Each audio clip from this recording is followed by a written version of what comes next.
I'm alive! I think. Hopefully. Yeah, I haven't been streaming for a while, so I think I have to relearn some things a bit. But yeah, welcome back. I was actually never away from streaming at all. It's just that I don't have a schedule for these streams, so I just stream whenever I want, whenever I can, whenever I'm in the mood, kinda. And yeah, today I am finally in the mood. So, so Halloween is soon, right? So I kind of figured out that we should play something spooky. And I was thinking a lot, what should I play? I was not a big fan of Jumpscare games too much, but I think I have something better. I have something from Castlevania series. This is the game that I actually overlooked somehow. I kinda completely forgot about it, that it existed. I played it before a bit, but I think I was just in the first location and something like that. Basically, this will be a blind playthrough of this game. And yeah, welcome to the world of Castlevania, I guess, again. How much Castlevania games there were? Jesus Christ. Seriously? Someone should count. But yeah, today we'll be playing Castlevania Circle of the Moon. This will be pretty much blind playthrough. So let's just hop into the game, I guess. So let's see. So I logged into Twitch after a long absence, right? And oh my god, like so much things have changed since I last time was logged in here. So much new features, so much new stuff. So yeah, it's quite interesting, really. I noticed that some of these features, like most of them, are pretty much useless, to be honest. So I have no idea in which direction Twitch is going currently. But the important thing is that although we are kind of back in Justin TV days now on Twitch, as I noticed, the main thing still remains here, gaming, which is good, you know. So although things change, the core still stays the same. Okay, I think we are set. Here we go.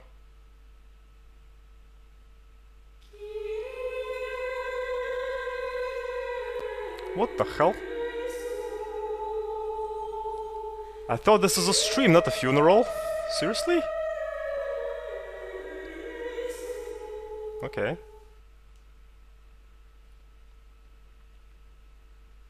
But yeah, I actually like that song. I remember it a lot. Quite often, for whatever reason, although I played this game maybe only one time, a bit, you know. I actually never made it through this game, because it was quite challenging and yeah, it's quite hard, the Castlevania game. So I was just being in the first location, kinda, and then I kinda dismissed this game for whatever reason, I don't know why. Maybe I was playing something else at that time, I guess. So let's see. So we have this menacing looking statue here. Okay. And the crossroads, which I can't choose for whatever reason. Maybe that's kind of like a Game Link feature, because this is a Game Boy Advance game. And before I start, let me check some things here. Looking at some things on OBS. So yeah, enjoy this menacing music, you know.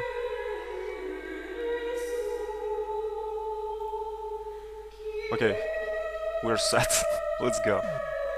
No, not back, please. Yes, open the doors for me and let's go. Wow.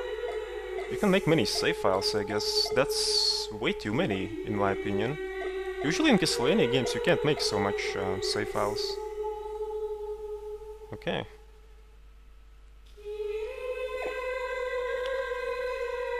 Name entry. I think this is the name that will be on your save file. It won't be actual name of your character, I think. So,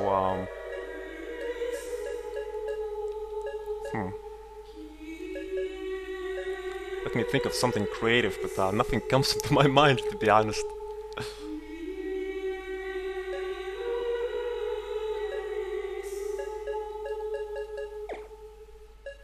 Yes, this will be my name. Belmont Jr.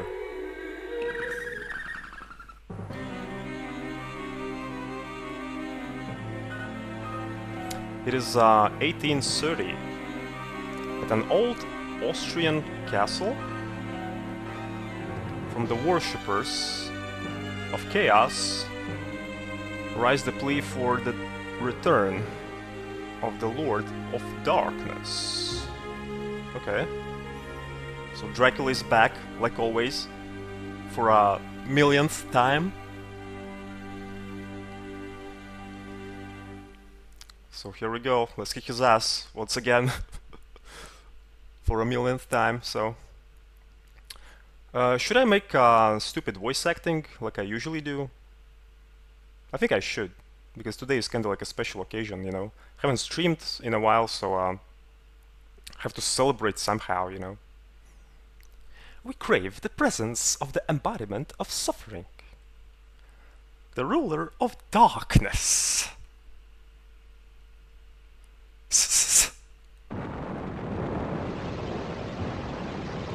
No, Camilla, you should just get out of the way. It's not so safe, I think. Considering how everything is crumbling here. So, Dracula looks like a corpse, which makes sense, but he also looks like a statue on his profile picture for whatever reason. Like, what the hell? Huh, I have waited for this moment to be awake again. To bask in darkness and feel the moonlight within. Count Dracula, I'm honored to be in your presence. Indeed, till I lack my full power. We are preparing the rite to replenish your power. Morris Baldwin.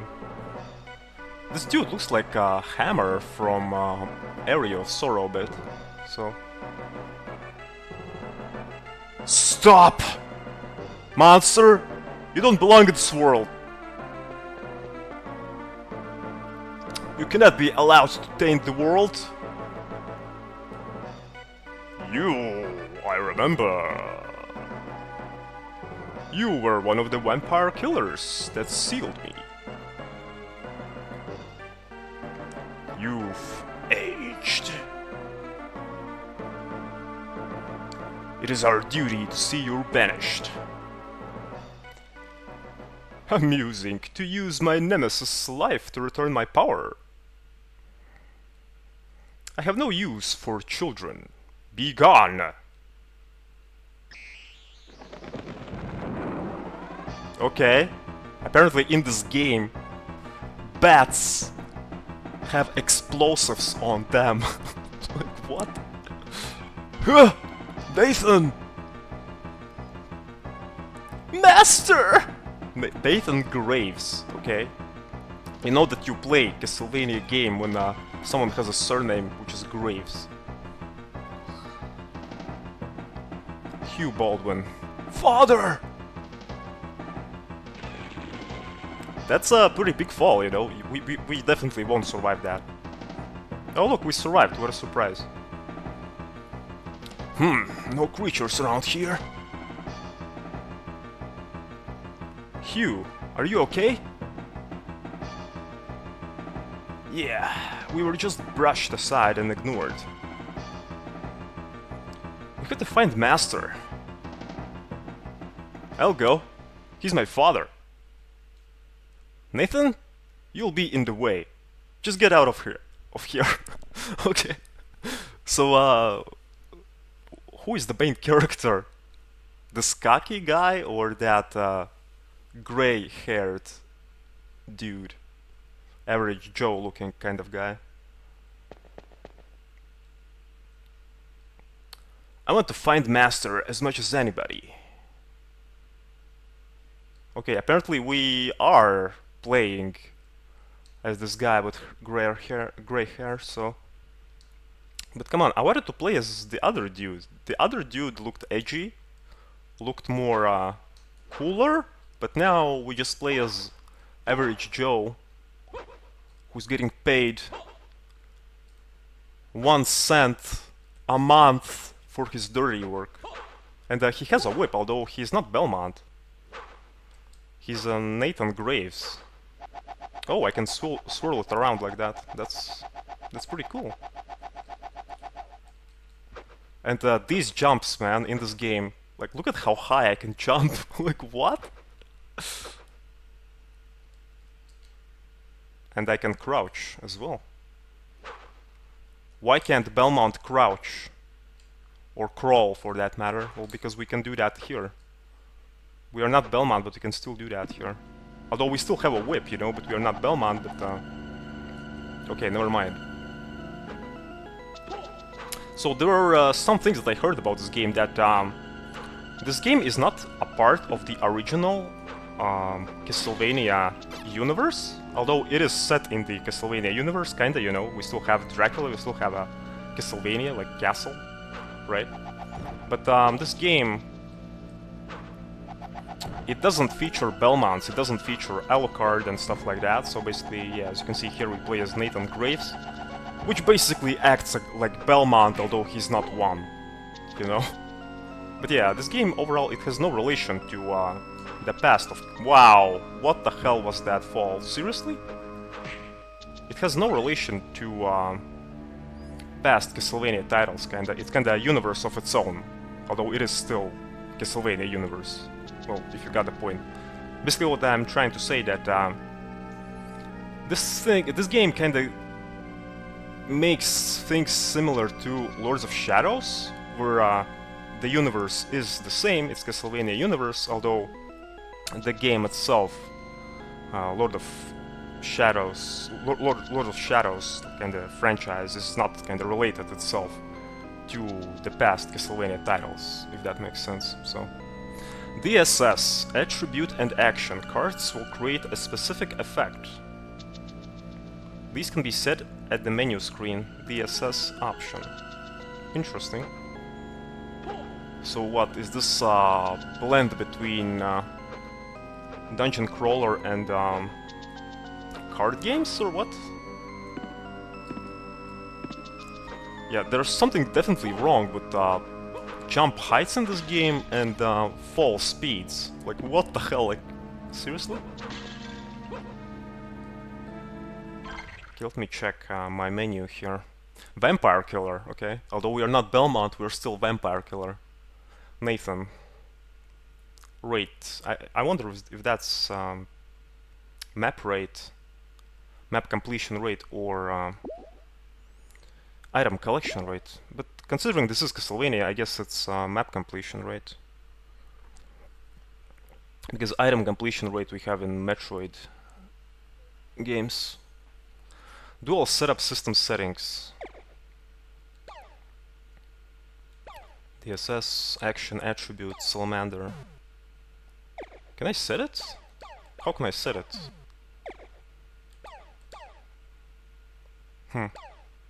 Maybe it is set up right now. Okay, whip plus salamander. Hot stove! No? It's not working. Okay. Maybe it'll work some other time. Mr. Skeleton, hello, but what are you doing? Where are you getting these bombs from, like, anyway? You don't have any pockets? What the hell? So I noticed I got that card from a skeleton, so maybe these cards in this game are kinda like random drops from enemies? Or maybe they are... Wow, I still can't get used to these falling speeds. Or maybe they are not random drops, but guaranteed drops. I still have no idea.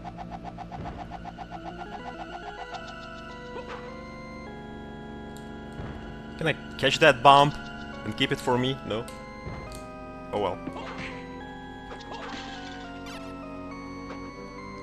Really, Nathan? Really? You can jump so high and obviously you can go there to the left, but you apparently can't for whatever reason. Okay. What items do I have, like, anyway? Okay, so we have body armor, arm armor, 2 arm armors, okay, and use items. Can't do anything with my whip, can't replace it. Examine DSS cards. Okay, salamander, which looks like a giant turtle, flaming turtle. A lizard bathed in flames, embodiment of the fire spirit. Salamander has the power of fire. Magic items, which look like question marks. Perfect. No, here everything will be the same.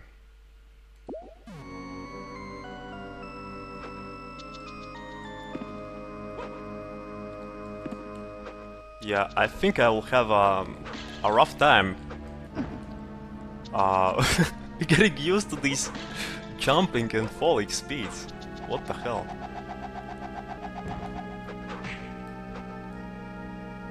Yeah, I heard this game's pretty hard actually, so there are not too many save points like usually in Metroidvanias, you know. They're not scattered around so much, so you have to be quite careful. I can actually quite like die in this first section here. Not even kidding, because enemies there are pretty awkward to deal with. So, oh, slide. Why can't Belmont crawl? Because Nathan can slide. That's right. Can't execute this jumping kick, you know, like in the Aria of Sorrow, though.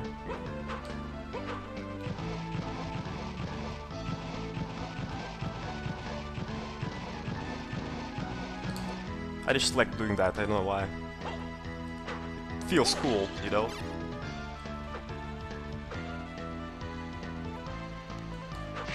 I feel just like Leon from Resident Evil, who is just master at sliding.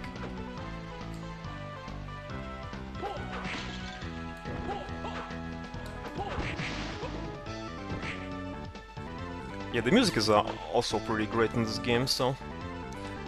So the thing is about this game, it was actually one of the first Game Boy Advance games.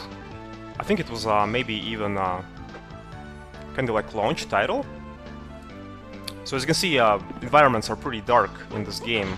Later on, Game Boy Advance realized that you know, most of their games, especially early ones, are pretty dark.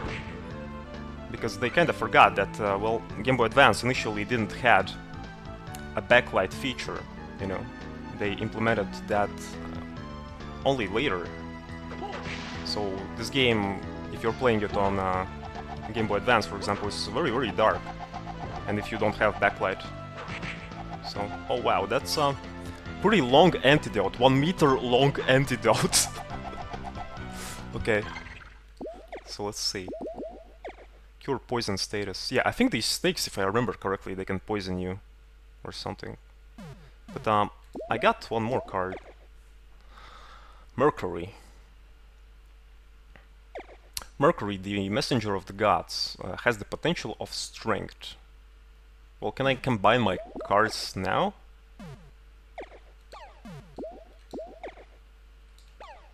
How to set these cards? Maybe I can do that now. No idea. Okay. Mercury plus Salamander. Hot Stool! Nah? Nah? Nah. Okay. So, I would make a Metal Gear Solid joke here. Should I do that?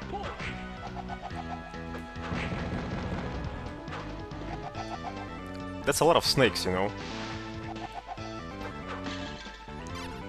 Imagine if I could make a single snake out of each and every of these snakes, you know, that would be a lot of whips! You know, which I could use, and I think that would be enough whips for I don't know, next million generation of Belmonts, you know.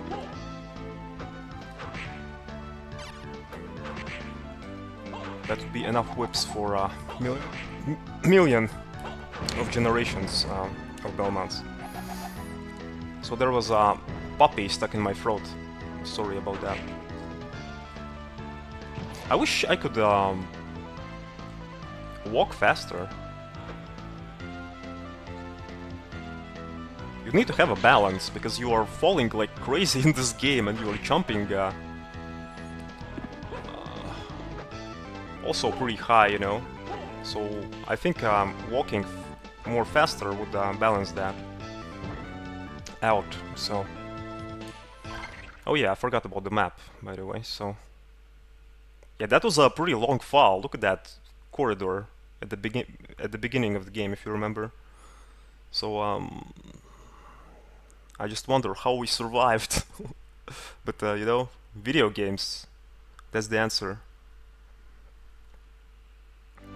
That's always the answer to something like that.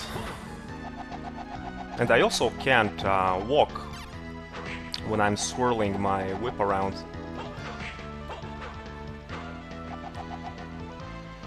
Come here! Come here, snake. Oh! Magic gauntlet. Nice. Let's see...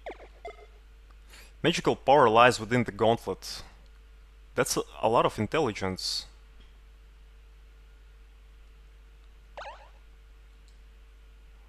Wow, okay. Yeah, I'll definitely equip that. Yeah, I remember these snake pits, like these up above me there, which are kind of generating these small little snakes. I remember I was having a hard time with them. So... And if you are poisoned in this game, as far as I remember, there is kinda no way out of it, except by using an antidote. So basically, if you don't have an antidote at your disposal, then your health is kinda decreased for each and every step you make, or something like that. And I think this room was pretty dangerous, as far as I remember. Yes! No, run away! Nathan! Shit. Slide away. Here we go. Yeah, we definitely don't want to deal with that guy. Shit. Snakes, please. Come here! Yeah, you see, they are afraid of me. They are just running away. So.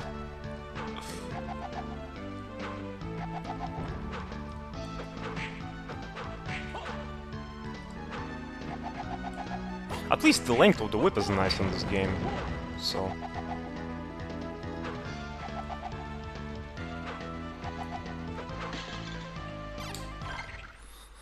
Okay, let's see, so we have two passages up above me here, where I can go. Yep. Bone heads, which look like helmets, okay.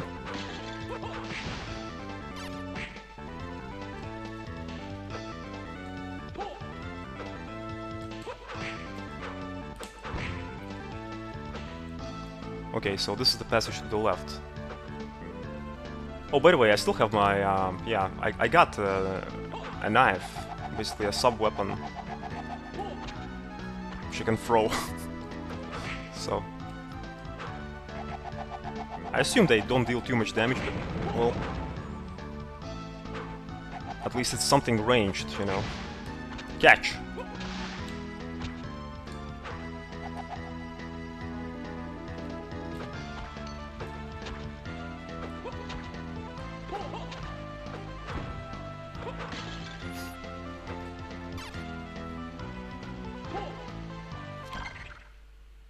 Yeah, 2 passages up above me. Where I should go.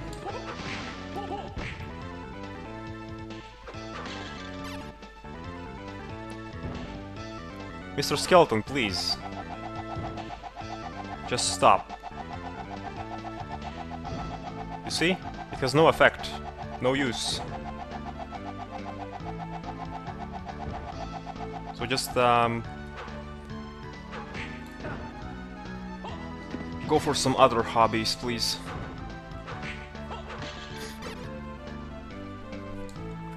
The life of a skeleton bomber. Eat, sleep, throw a bomb, repeat.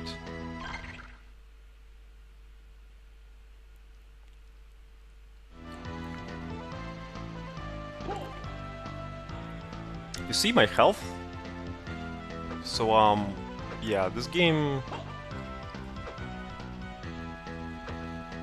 Well, enemies deal a lot of damage to you here, so...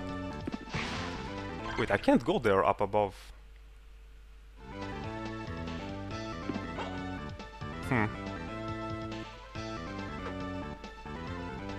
So can I push? No?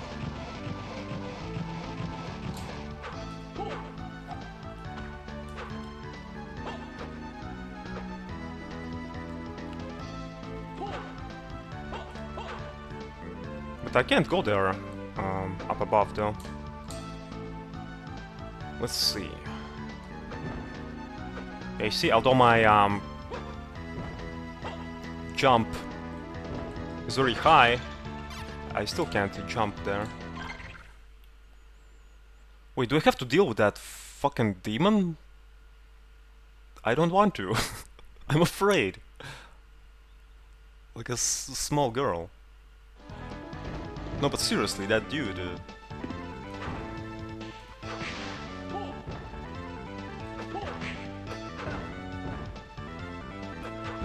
And the knockback from these attacks is also insane in this game. Okay, level up, nice. Too bad I'm not being restored to full though.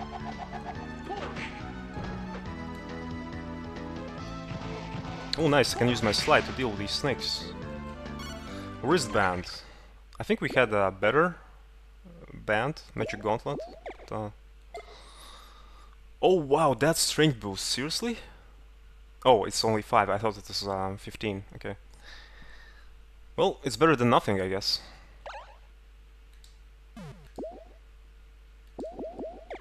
Nothing for body, so we're basically naked right now. Just like Alucard. So imagine if Alucard was in this game. So basically, maybe there's a coffin somewhere, and Alucard appears out of the coffin. Naked. With Sephiroth's sword. Long, kick-ass Sephiroth's sword.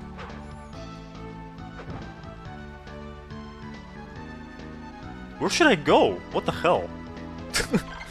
Wait, I think I have to go and deal with that demon, I guess. Or maybe... Wait a sec, let me check this passage here. Yeah, I haven't been here to the left.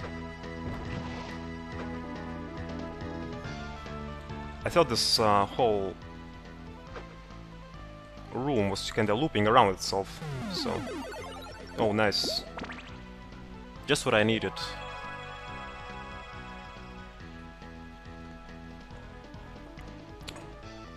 And I was being healed by Angel's Blessing, so that's kinda nice. I have no idea if it actually was Angel's Blessing, but whatever. So yeah, I think I have to go away, please. I have to go to that demon. So.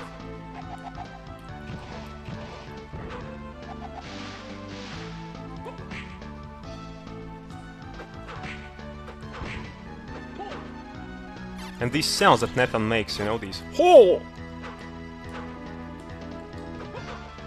Huh! So imagine if you were in Castlevania Castle. Would you make these kind of sounds? You know? You would be just, I don't know, afraid and hiding in the corner, right? But Nathan's like, no, that won't attract monsters like at all. No. Let me just scream my lungs out, you know?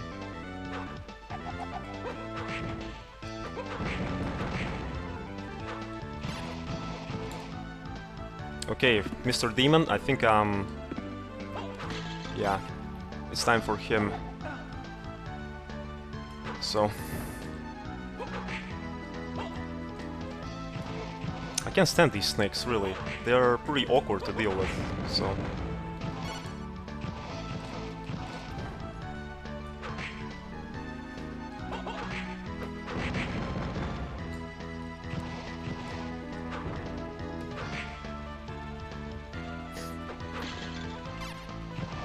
Okay, so I think I'll be running away from this dude. Seriously.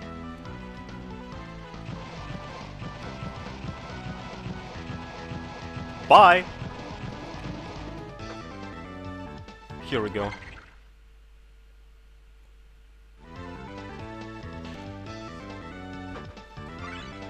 Dash boots received.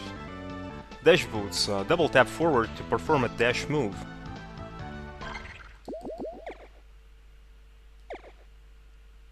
I see.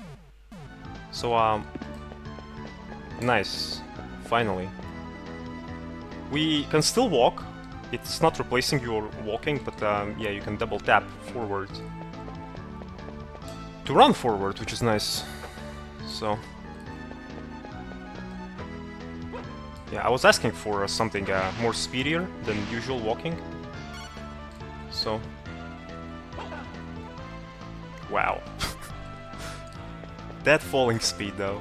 That knockback. Oh, wait a sec. And enemies, what I noticed in this Castlevania, enemies are respawning not when you like enter some other screen and then re-enter the same screen, you know, but basically if you deal with enemies which are on your screen, you know, currently, and then when you kinda go to some other place, for example here, you know, and then if you come back, then the enemies are being respawned again. Yeah, you see? That's pretty bad actually. Some more challenging stuff, you know? So wait, I got some items there. I think they were just wristbands. Yep. I think I'll replace this magic gauntlet with wristband because I think for now I can't use magic. Like, I can't use these cards. So more strength will be better, I guess.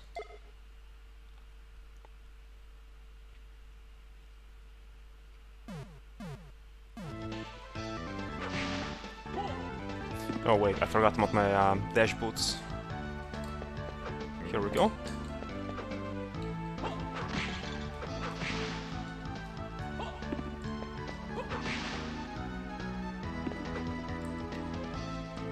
Oh shit, no! No! Okay.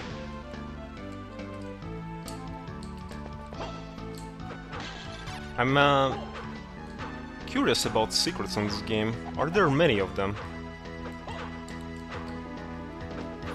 If there are any. So, 2 passages to the right. Okay.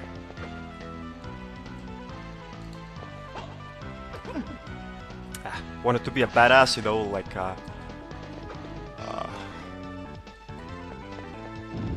use my whip when I'm jumping, but that didn't turn out so well, so...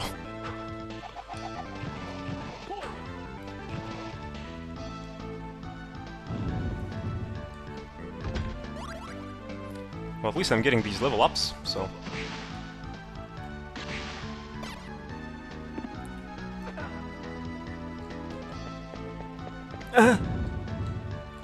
Okay, new location, I guess.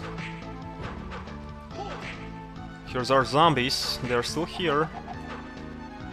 Just like in each and every Castlevania game.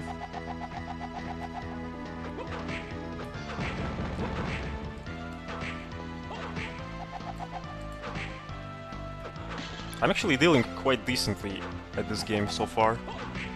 Ooh, nice. Code and close. Close made of Koran. Well, yeah, it makes sense. 20 points of defense boost. Okay. I'll take it. It's quite easily to get, I think, drops from these dudes because they're kinda constantly respawning. So I can get multiple Karan ropes, you know? You never know, maybe there will be some ice location here, you know? I need to wear multiple Karan ropes on me. You know? To feel more warmer.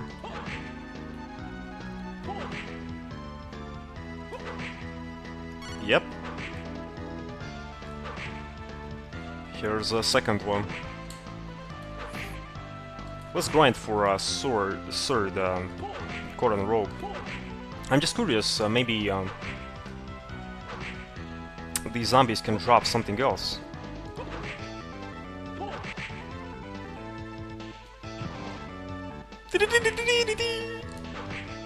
Yeah, I think I heard this music somewhere.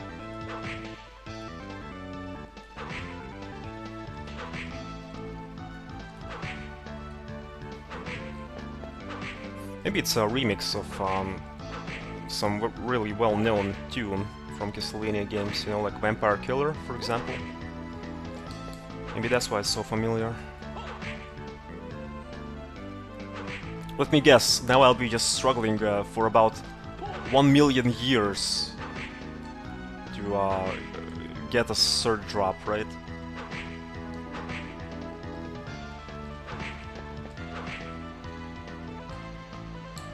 Come here! Here we go.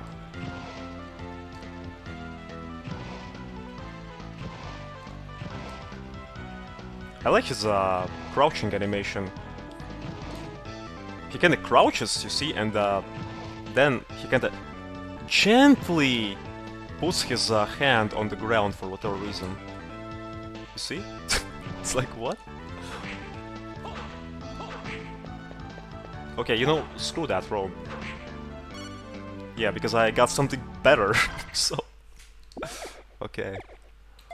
Leather armor. Armor made from leather. Well, yeah, makes sense.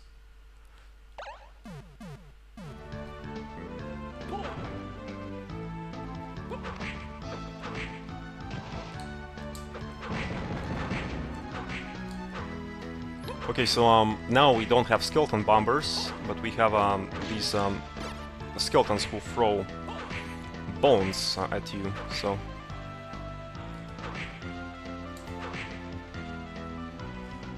Apparently that previous skeleton, you know, figured out that, well...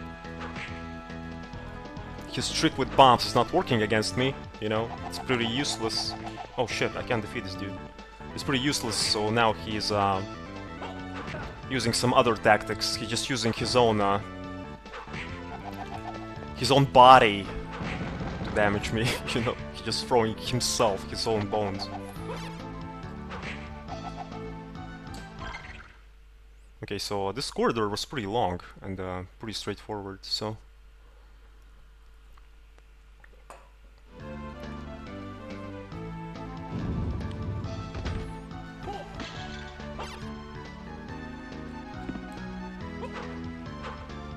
That's feels like a perfect place for a secret. But apparently nothing is here, okay.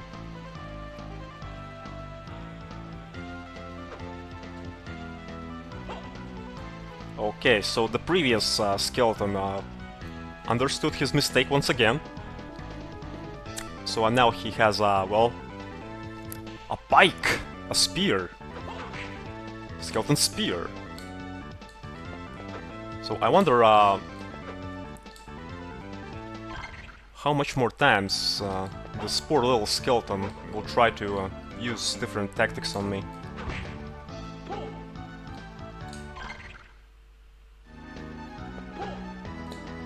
Got so many passages, so I'm kinda getting a bit overwhelmed here by the information.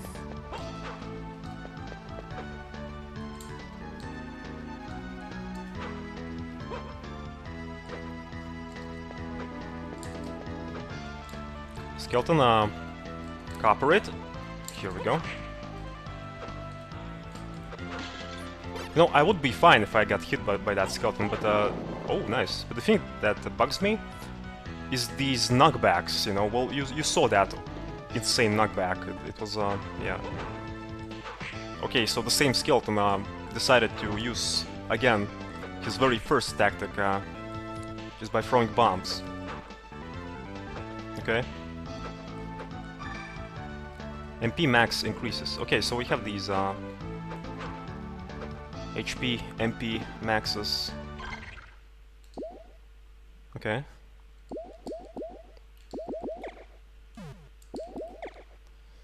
Kinda like in Harmony of Dissonance.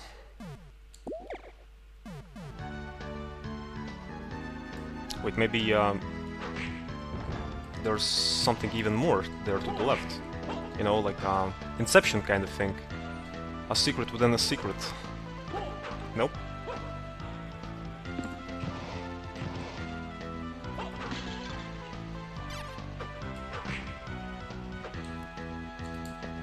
Yeah, I have to remember to use my dash. Sometimes I kind of forget.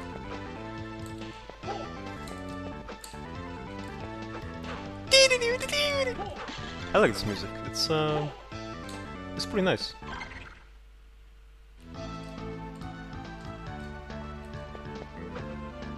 Okay, I think I did hear some kind of upgrade to proceed further. Oh, by the way, speaking about this playthrough, it won't be 100% playthrough, no. 100% playthroughs I do on my YouTube channel, but here it will be casual playthrough, so...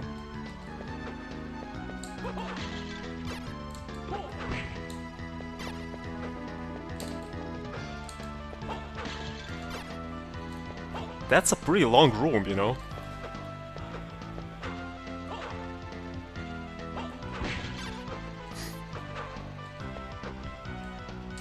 It feels so nice to return to Castlevanias again.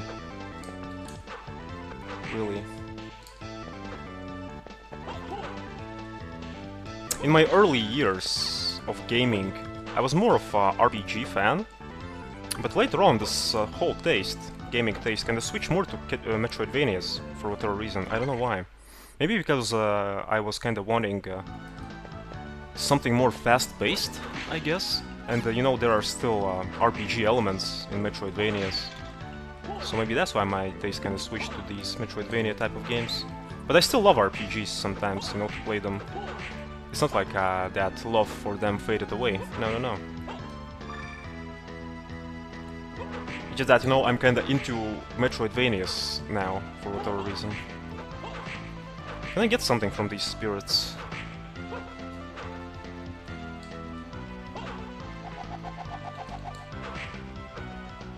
Yeah, one more thing that I noticed about this whip, that I can't kinda change my direction when I'm swirling it like that, as well. So...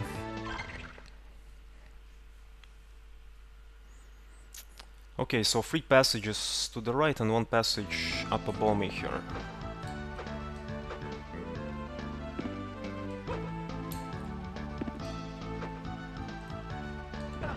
Oh no, no, no, no. Yeah, you see these knockbacks. I'll be hating those. Yep. Yep.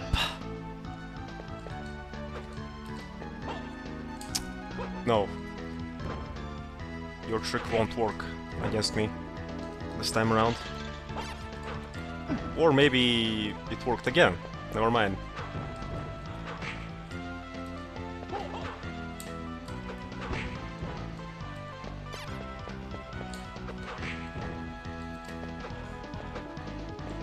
Oh, so here I can slide. Okay, so let's see.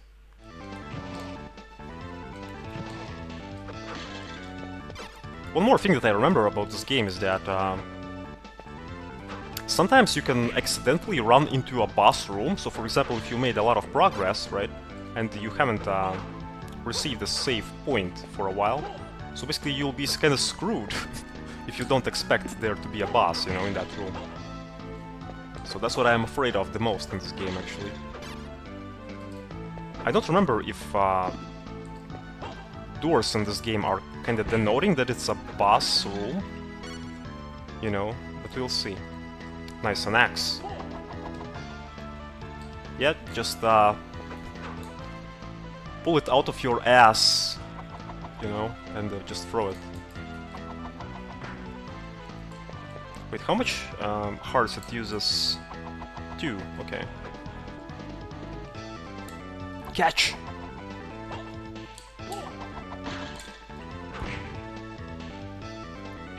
Okay, so we have one more, this big fuck-ass room. Just like the previous one.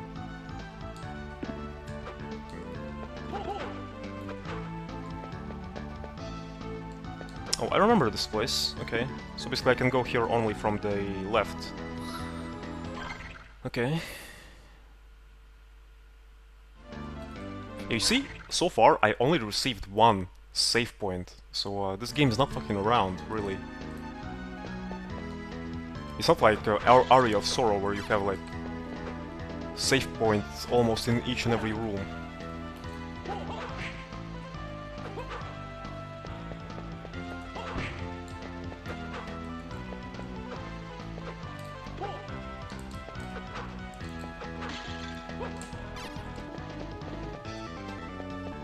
Nice. Leather armor. I think I had already this one, right? Yep. Can I wear 2? No? No. No, I think I'll stay with an axe for now.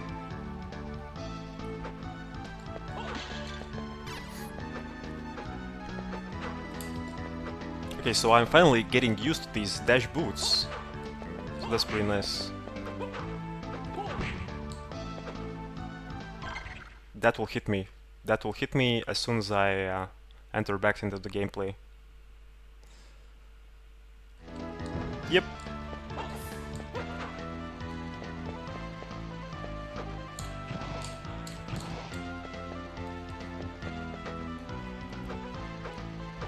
Nice.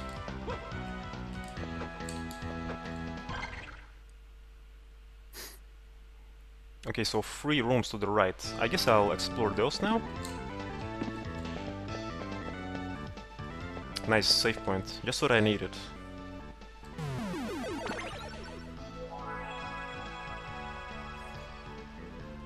So yeah, I know this is not your usual Halloweenish type jump scare game, you know, but I think Castlevanias are always a good choice for Halloween.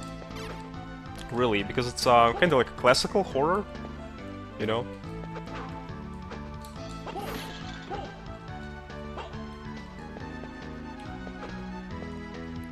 Honestly though, I was never into jump scare games, because I'm just afraid of playing them. Like a little girl, you know? Like seriously, I just can't look at the screen in this jump scare of games. I don't know why.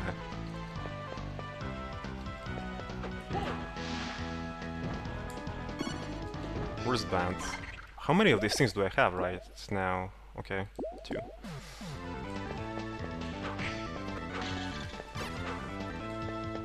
So basically, yeah, I'm being scared like a little girl when I play these jump scare kind of games. So I don't know why. Even if I know that there will be jump scare coming up, for example, you know, I still just can't look at the screen because I know I'll be startled like hell. And then I'll just go cry under my blanket.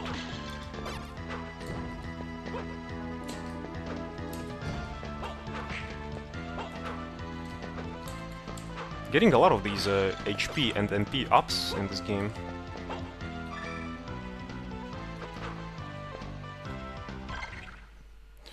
Okay, let's see. So the only way is upwards, I guess. Yep. So I'll save my game, I think, before making progress. Or before not making progress, who knows? You know? You'll never know what will happen. Maybe Alucard, you know, will show up in this game. Like I said before, from a coffin. He's naked, he has to be naked. Shirtless. And with a Sephiroth. Meaty overheat. Yep. So we're back, but that's what happens when you don't stream too often, you know? Yeah, then, well, computer decides that it's good to have chipmunks in it, and then these chipmunks, well, decide to screw things up and then you overheat. So hopefully everything will be fine right now. If not, then I'll change something else in my settings, and then it will be good, I hope. So these streaming problems, they are always happening sometimes, especially for a person who haven't logged in Twitch for a million years, you know, but okay. So let's get back into the game. I will have to do some things which I have done in the previous stream, well, in the same stream, which was the first one before overheat. So yeah, because I kinda lost my progress a bit, I think. So, well, chipmunks, don't fail me now. Please. Okay, data select. We are still playing as Belmont Jr., Nathan Graves. So,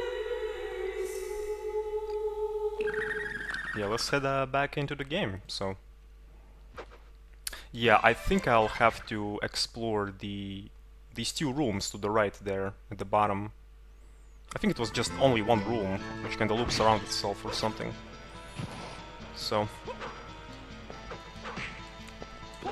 I lost some progress, but fortunately it was not too big of a loss. So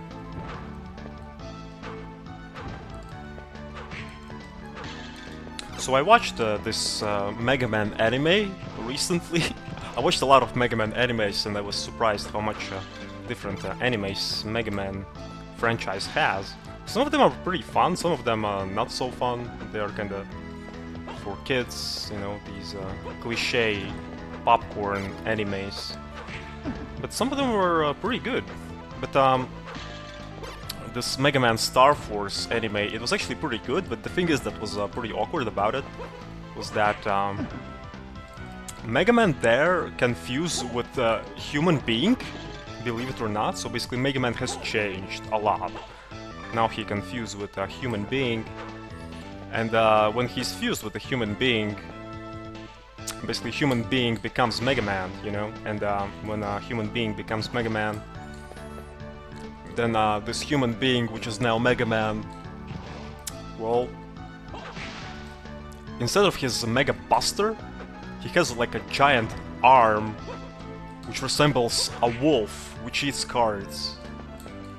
So yeah, Mega Man has changed. And Mega Man itself, when it's not in its kind of human form, is basically a giant dog for whatever reason, so yeah, it's a pretty weird anime, really, this Mega Man Star Force, but it's pretty fun actually. The first season was pretty fun, which is just called Mega Man Star Force, but the second season, which is called Mega Man Star Force Tribe, I believe, it was not so entertaining to me. So yeah, I'm quite a big of a nut when it comes to animes. I like them a lot. But I'm usually in some deep stuff in animes. You know, like Psycho Pass, Death Note, what else there was? All these mindfucky animes, Ghost in the Shell, I like a lot as well. Which kinda make you think, you know. And lately I've been into science fiction stuff. If you're talking about like media in general. If you're talking about movies, animes and stuff like that. I don't know why, I was never into sci-fi before, but lately I was being just hooked up on them, on these science fiction movies and animes. So, because the thing is that I like about sci-fi is that it kind of predicts the future, but not exactly, you know, it just makes you wonder what future may be. In what post-apocalyptic world we may live in if technology and science kind of takes over, you know? So yeah, there's a big room for your fantasies. Well, not your sexual fantasies, but a lot of room for wonder, you know?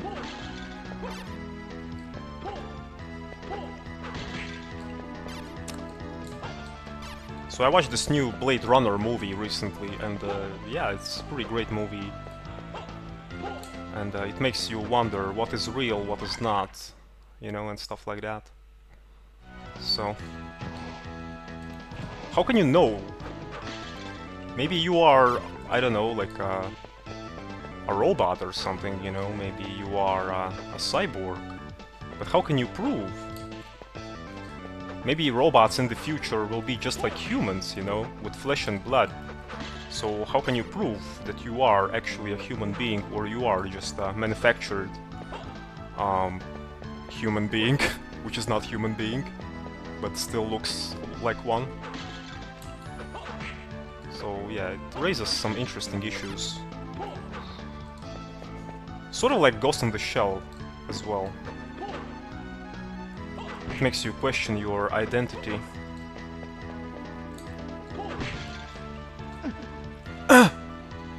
Being stabbed by this poor little skeleton who tries to destroy me in so much different ways. It's only started the game, but he tried to use bombs on me, that didn't turn out so well. He tried to use spears, and he tried to use well, parts of his body, his bones. So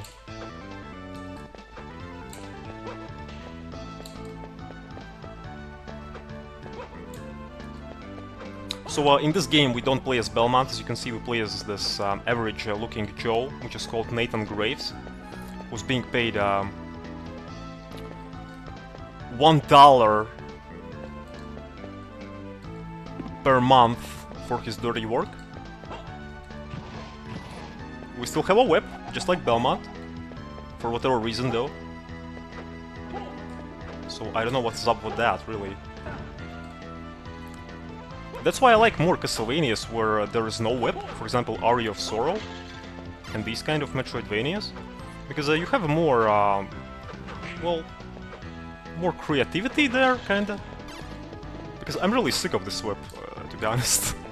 Don't get me wrong, it's cool and all. It's long, it's powerful, it looks like a giant noodle. But I need to have some variety in my Castlevanias when it comes to regards to weapons, you know?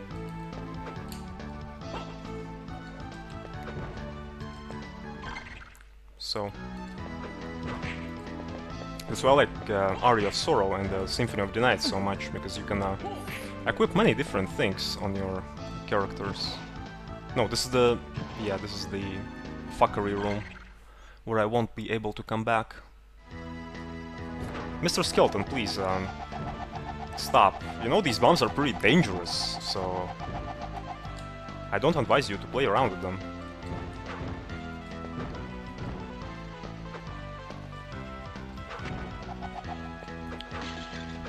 You see, that's what you get when you throw a bomb. Just whip to the face.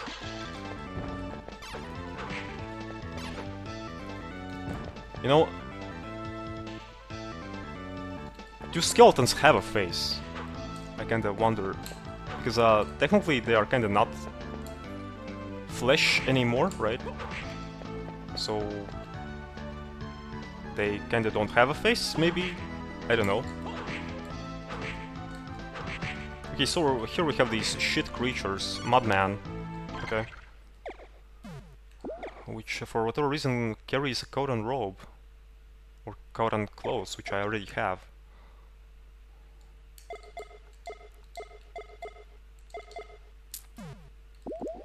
Alright.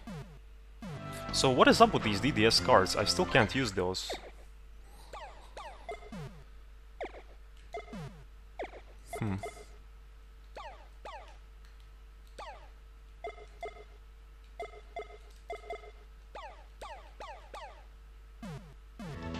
Yeah, maybe we'll be able to do that later.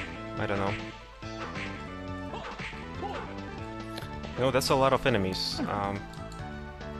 Run away, please.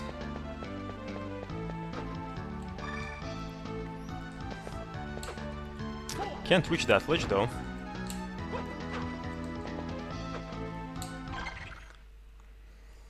So let's see, what are our options? I think there's something up above me here, somewhere. So we'll check it out.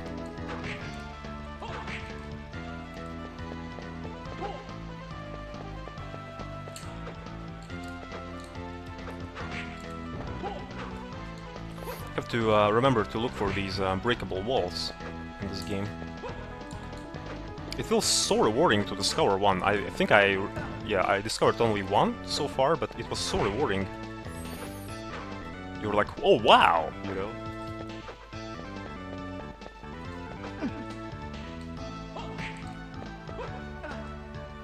God damn it, spirits, please.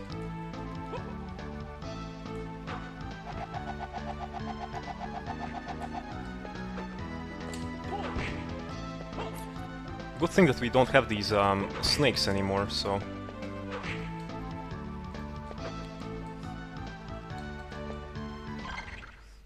Wow, this game just loves giving me these long rooms. You know?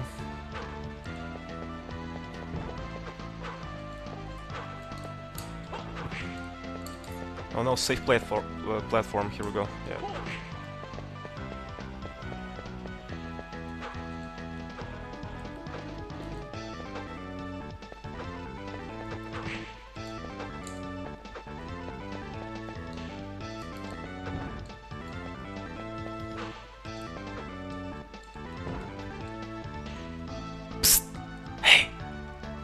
Skeleton! Can you please give me your bombs? They could be quite handy, actually. Because you see, they are kinda not working against me. You tried many times, but...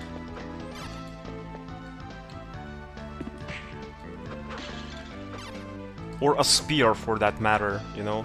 Because this whip, I think it'll be getting old soon. I'll be sick of it. I'll be sick of this giant noodle whipping everyone.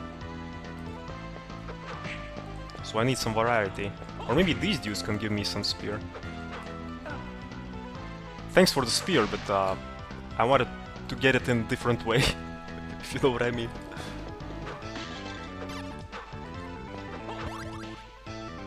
Nice. Getting these levels like crazy here.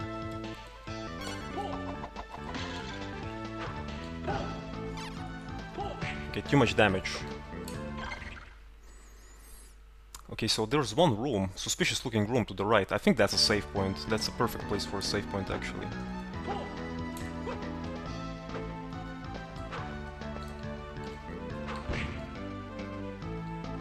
Nope, not a save point, okay. Heart max up. Well, it will be good enough.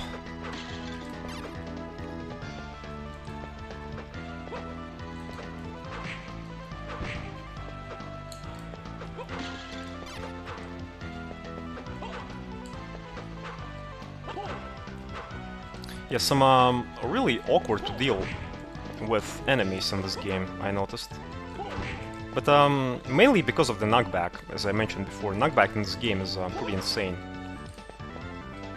Basically, your jump height is pretty insane, where you can just jump, I don't know, like 10 meters high, right? Yeah. Your knockback is insane, where you're just being knocked back, I don't know, 1000 meters away or something.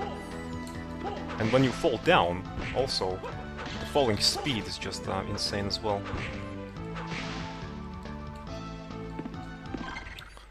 So let's see, again, many different ways where I can go.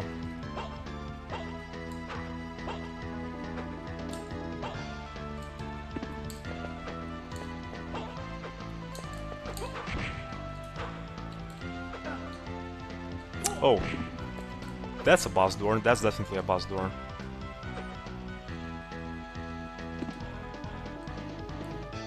What the hell are these things? Hoppers, okay.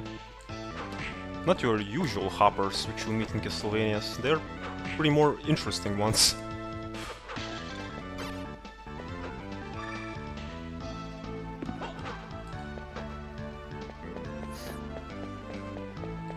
This button looks like it can be pressed. I don't know. It looks like these buttons from the Castlevania Symphony of the Night, if you remember. There were these buttons. And when you equip a particular familiar to Alucard, then you can press these buttons. Or something like that. I haven't played the Symphony of the Night in a while. But I remember there was something like that. What the hell? Mummies? Seriously?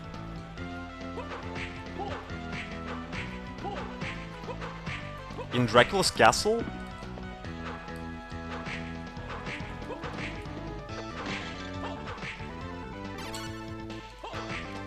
You know, I have to count how many enemies in this game drop caught on ropes.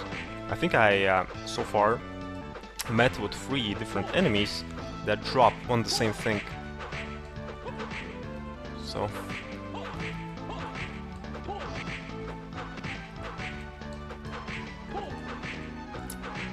So we Scorpion King now.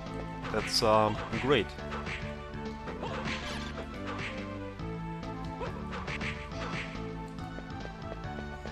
Why are there mummies in Castlevanias? What? Nice holy water.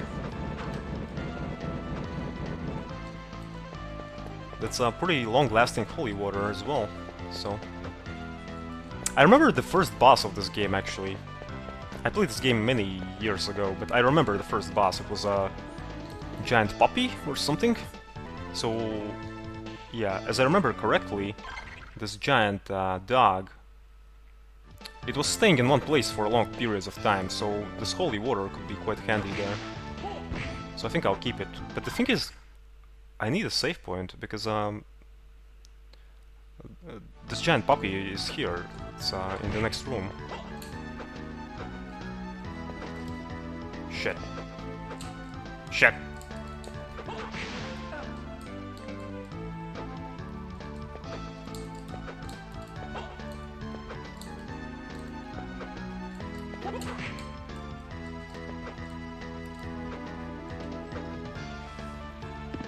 Yeah, I have to check some other places. I need to find that save point, because look at how far is the previous save point.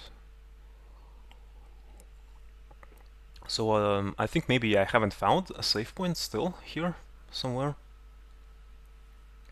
Let's just look for it. If not, if I won't find it, then I guess we have to, yeah, go back to that previous save point.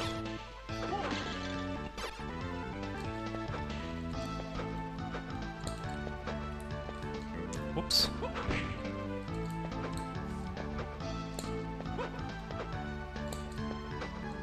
So the thing is about Blade Runner, newest Blade Runner.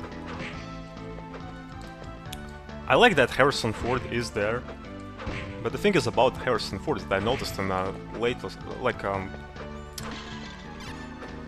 these new movies which are coming out currently, you know, Harrison Ford is old, right? He is very old, and you can see that he's like 1000 years old, right?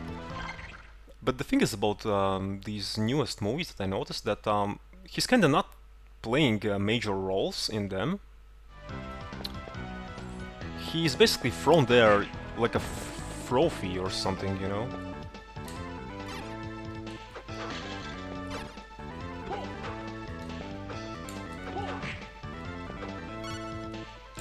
I appreciate that he is still in these movies, but he's more like a sidekick, kinda. You know, oh yeah, I'm Harrison Ford, you know, here I am. And that's pretty much it. He doesn't have too much kind of depth into his characters, which he plays recently. So, he's kind of like a fan service, basically, recently, in these movies. Same thing was in Star Wars, actually, so... Yes, save point, nice. So let's battle our giant puppy.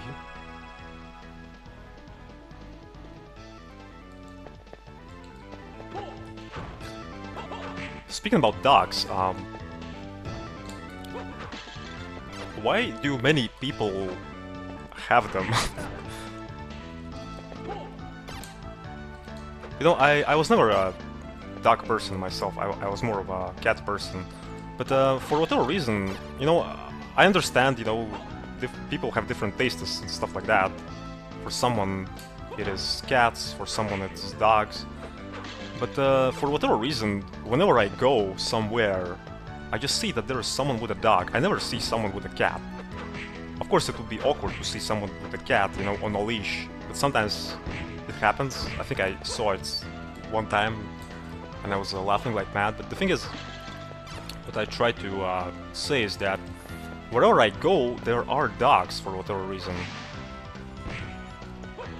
For example, my neighbors have dogs, I kinda hear them all the time. And yeah, in general, whenever I go somewhere, there's someone with a dog in front of my face. No, I could be fine with dogs, but they are kinda unpredictable. That's why I like cats so much, because they are kinda more predictable, but dogs are unpredictable. I had many cases, actually. From my childhood, especially, when I was just, you know, patting the dog on the back. And, yeah, the dog apparently didn't like it, I don't know why. So then then the dog just starts barking at me. There was one case in my childhood where the dog actually bit me in my arm when I was patting him on the back. So I guess I have kind of like a trauma right now. And I was visiting, wait a sec. To deal with these fuckers. I was visiting some of my relatives recently. So they had a lot of dogs as well. And the same thing happened. The dog didn't actually bit me, but it grabbed my leg, you know, in my pants. He kind of grabbed his grabbed my pants with his jaws. So I have no idea. I have, like, dogs just dislike me for whatever reason. Okay, so let's deal with this dog, right? Let's go. Let's deal with dogs, at least in video games, if we can't deal with them in real life. Cerberus! By the way, speaking about this dog, this particular one, I think these dogs, like this dog in particular, was just a regular enemy in Symphony of the Night, no? Like one of the first enemies. But here it is a boss.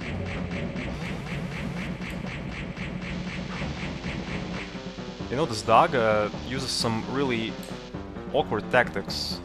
Like laser beams from his mouth, seriously? Giant balls of lightning?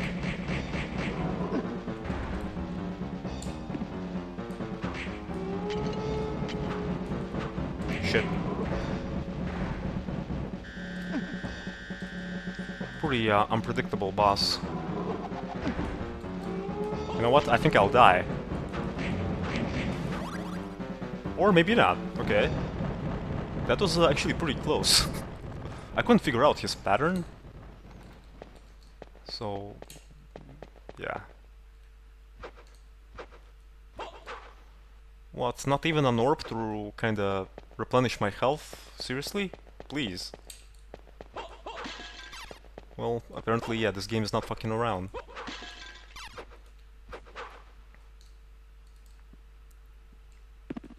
You know, Dracula, if you are here, if you are watching how I beat your dogs, you know, you should do something about this fire.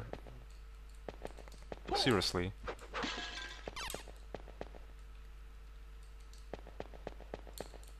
If you care about your house, then do something about this fire.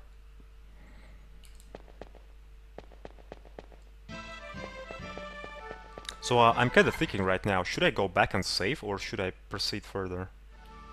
I really don't want to deal with this puppy anymore. Well, I guess I have no choice.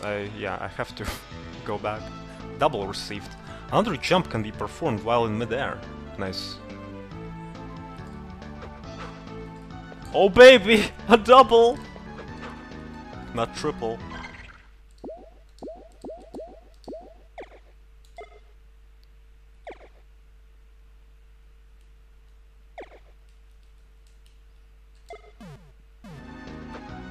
Still can't use my cards for whatever reason. Nice. So it acts basically like Malphas from other Castlevania titles. Have to watch out now because of my health. Yeah, as soon as I say that, I get damaged. Perfect. 3 times in a row. Perfect.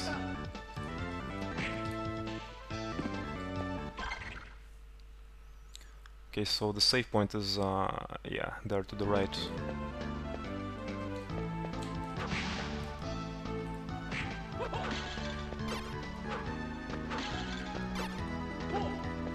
Well, let's be careful now.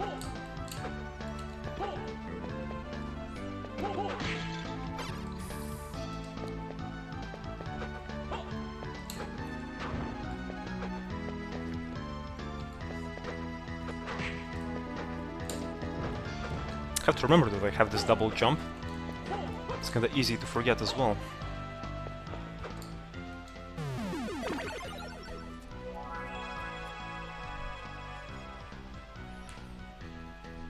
Okay. So, if I remember correctly, there were some passages where I could go through now that I have double jump. So...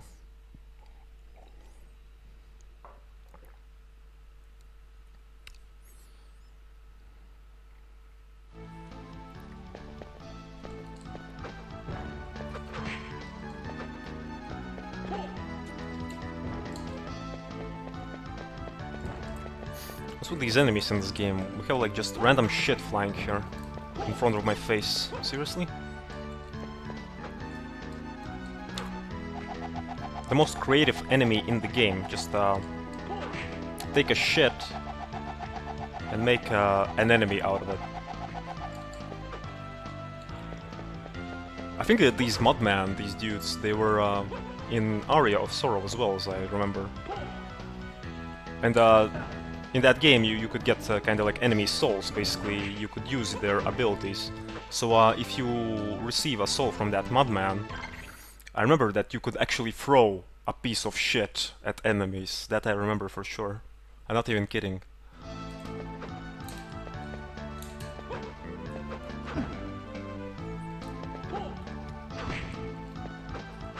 Wait, did you drop something? No, it's just a heart, okay. Oh, this place. I remember this place. Yeah, it was filled with these shitmen.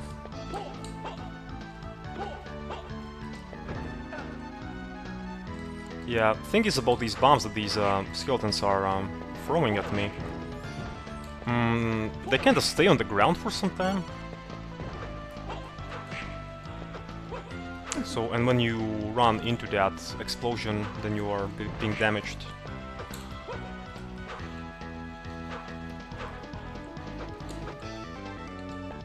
I actually like this Castlevania because it's more challenging than your usual Metroidvanias, you know? It's not like your usual Metroidvania where you can just breeze through the enemies, you know, and that's it. But here you actually have to think. how to deal with them.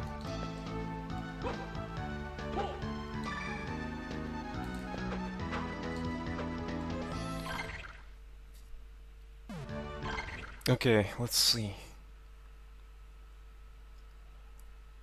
So this whole upper section is explored. So let's go down, I guess. Still curious about these rooms, which I haven't explored there on the map. I can check them out, but we'll see. I think for some of them I needed to do something about these boxes. They were just kind of like giant boxes in the front of me. But I don't remember correctly. Maybe some of them had a high jump where I kind of needed to jump or something.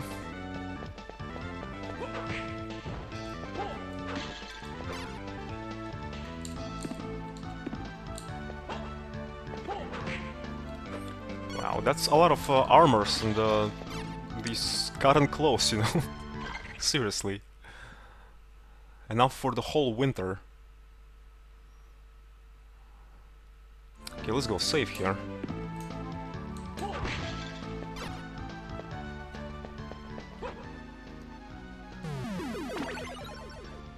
Yeah, I think overheat won't happen anymore, because the thing is why it overheated is because I was an idiot.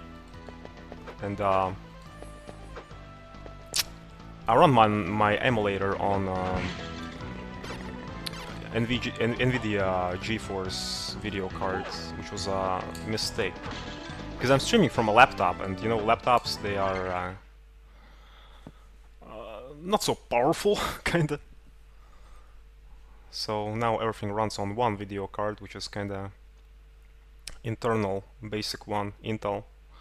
And I think everything will be fine now, so...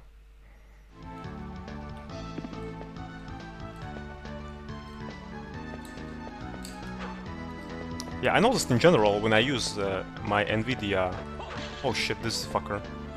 When I use my NVIDIA graphics cards on my laptop, then it's a pretty bad idea. Usually my PC after a while just overheats itself. It happens very often when I use Vegas Pro to edit my videos. So yeah, I'm trying to be really kind of careful with that. With that card. I still have no idea why my PC has two video cards. Because usually that should not be an option for laptops, right? From the design standpoint, because you know laptops are kind of designed to be kind of more on the go. They are not designed to be so heavy on your CPU usage or your GPU usage. So okay, let's see. Yeah, I have these magic gauntlets, but I can't use my magic though, still. Or maybe I just don't know how to use it.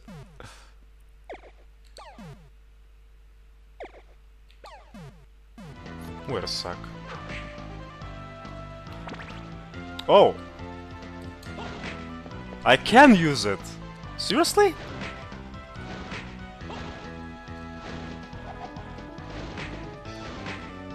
Okay. So basically I had to press L button to use it. And I only figured it out when I already streamed this game for about an hour and a half. Okay.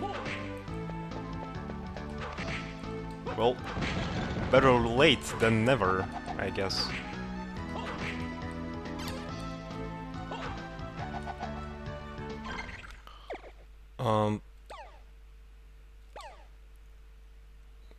Fire whip to attack enemies. But how can I switch to this Mercury though?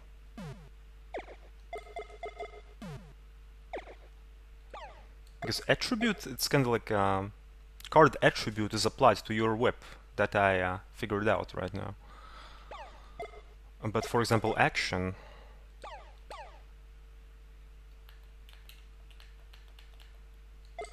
How can I switch it to that?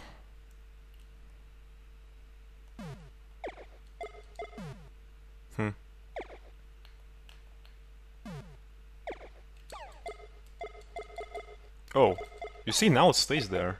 Oh no! Oh! I see. It kind of stays. Uh, well, where you placed your cursor at, then it stays there. No? Okay, so where you don't place your cursor at, then it stays there. Okay, I got it. That's pretty awkward. Yeah.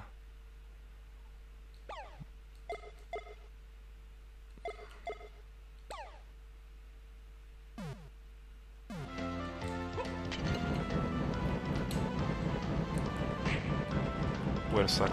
Here we go. But I still have this fire whip.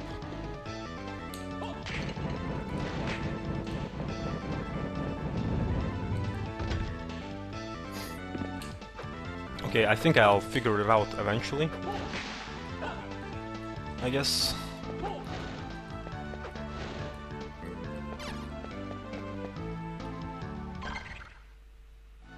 Yeah, this is the room that I wanted to check here.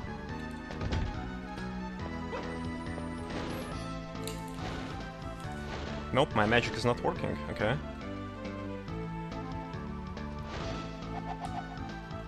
Yeah, the good thing is about this DSS system that you see my MP is being used when I use my whip. But the good thing is that it's only being decreased, like your MP is only being decreased when you actually use it.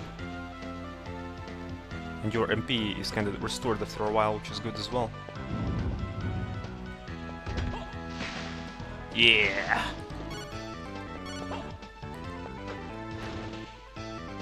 Fire whip! Hot stove!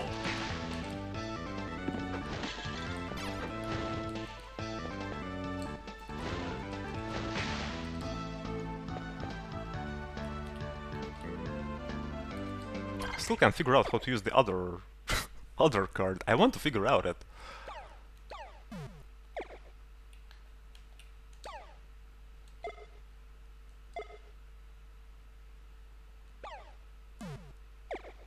Okay, let's see. Well, now it stays at Mercury, you see, but oh, I see, there are two. Oh my, I'm an idiot. Okay, so basically there are two rows of cards, right? And you have two cursor positions. Oh god.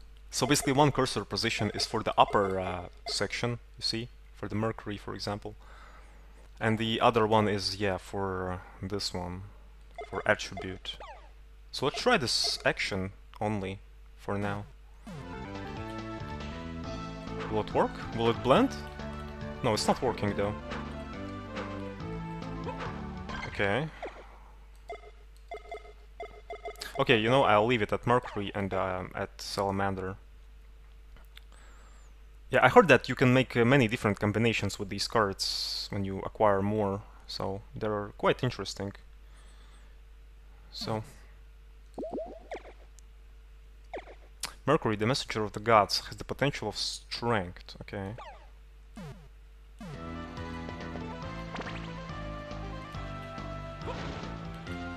So at least now I know how to use these cards, finally, Jesus. You know, I'll go with knife, actually. Oh shit, this fucker. Have to watch out for that enemy, because as far as I remember, he was a pretty tough enemy to deal with. Okay, well, it's time to deal with snakes again. So, you know what they say. Snake Eater! That's right. You saw it coming.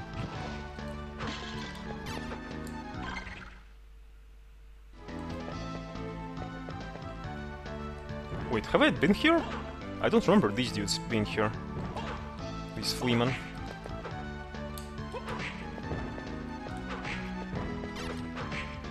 Oh, what is this? Arm guard.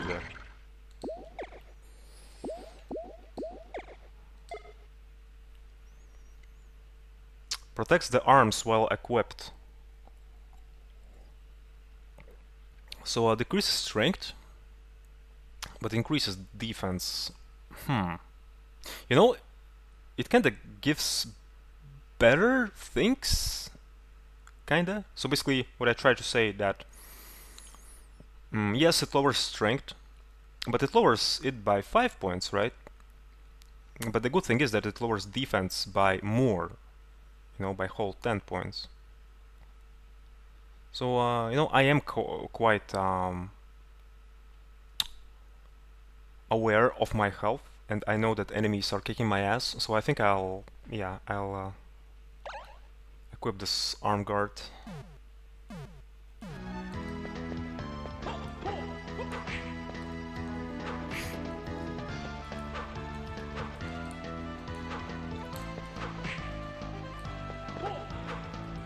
These fleamen look like small Jack Rippers, you know? And again, coat on clothes. Oh my god, seriously?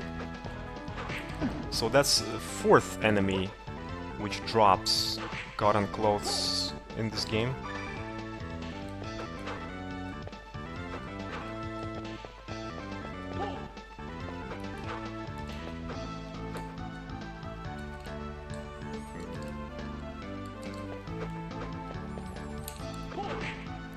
Brain float, okay.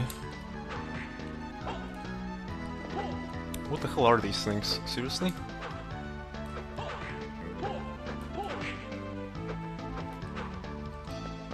Wait, you know these brain floats, they look really suspicious. They look like these platforms on which you can stand. You know, like these floating turtles in the Metroid?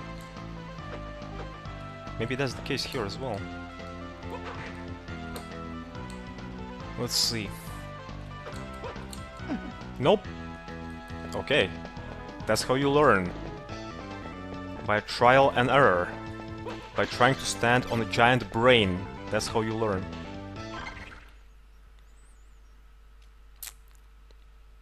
Okay, and there are, I think, 2 more rooms which I wanted to check here. Which are up above me here.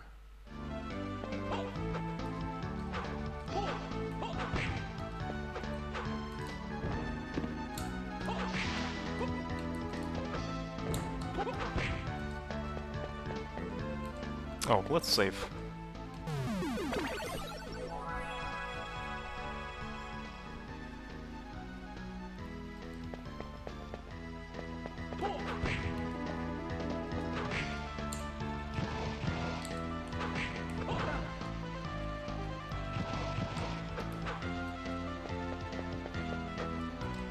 Yeah, this room is pretty awkward because it kind of looks like it loops around itself, right? But it actually doesn't. Well, in many cases it does. It kind of loops around itself, yes. But there is one particular passage which you can only access if you go from one direction, kinda. So it's kinda, yeah, kinda tricky a bit.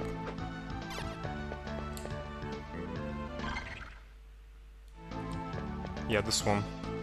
To the left.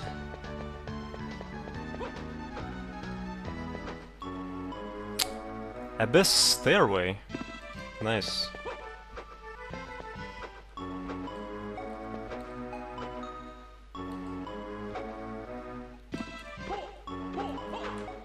Okay, just checking. Some breakable walls, you never know.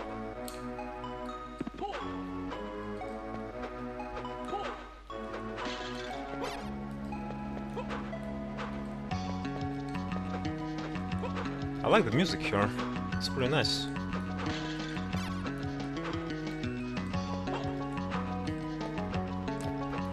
So yeah, from this point onwards, it's basically blind playthrough, so I haven't been here before. I have only been in that first kind of section. Not this one though. So I have no idea what's in store for me. Maybe, well, there is Alucard somewhere in the coffin hiding, you know, shirtless. Like I mentioned before. You never know what will happen.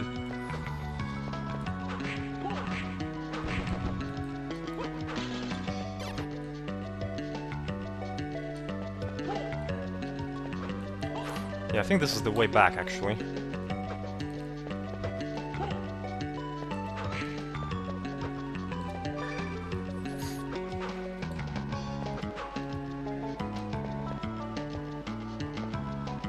It's kind of pretty odd that this location is called Abyss Stairway, you know, Abyss, right?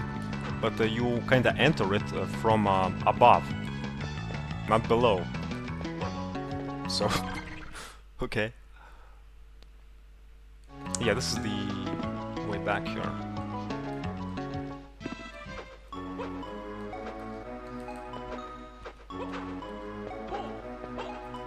The thing that I like about this game, well, that I noticed so far, is that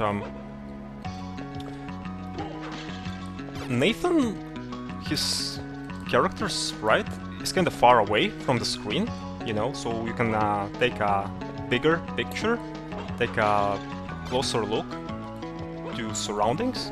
Basically, camera is kind of zoomed out, so that's pretty nicely done here. Ooh, nice. Oh god. We Scorpion King again? Apparently.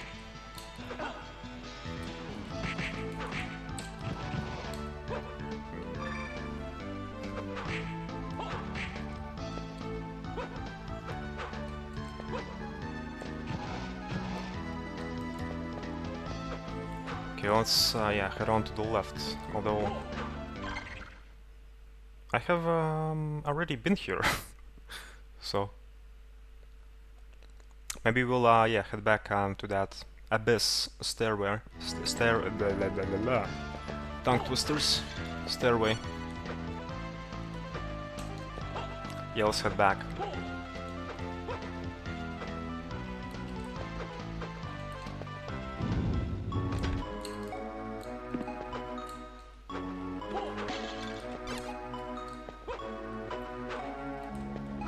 Oh, I have to go from the other direction. Yeah. Whoops.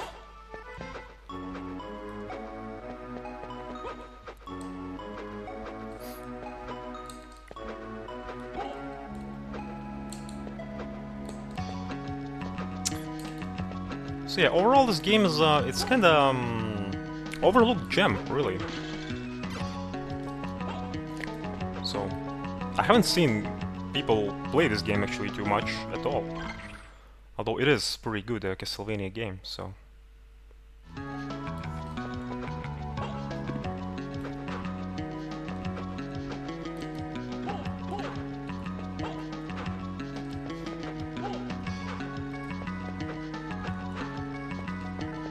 Yeah, I kinda noticed that I actually played all Castlevania titles which were released for Game Boy Advance. So, yeah, Circle of the Moon right now, Harmony of Dissonance and Aria of Sorrow. Okay, this platform looks really, really suspicious. Yep.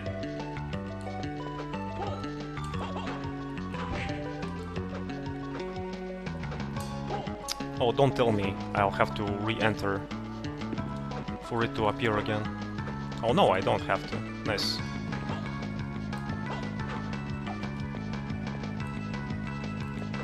You know, checking for breakable walls, it's kind of like an addiction, you know? Once you pop, you just can't stop. So that's why I'm kind of checking these walls like a madman.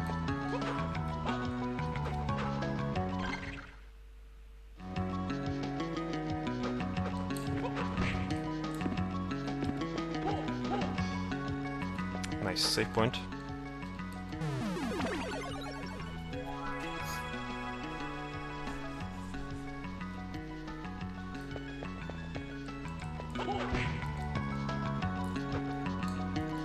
Wait, there was one room here to the to the right, which I want to explore. Ouch! Please, bonehead, cooperate.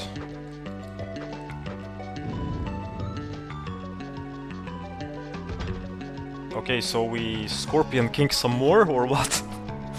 Some more mummies? What the hell is that thing?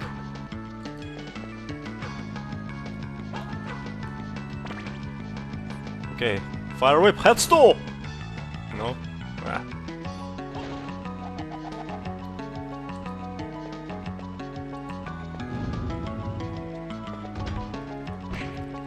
The coffin of Tutankhamun the third or something.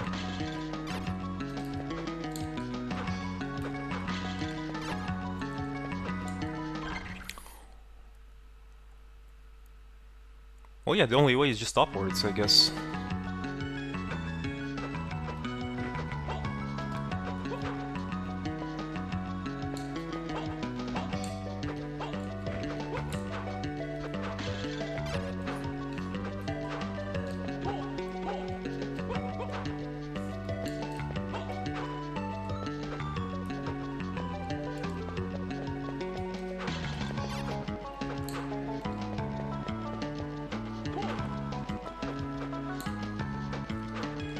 Yep, I have a new addiction now, looking for and searching for secrets in this game. Looking for these breakable walls.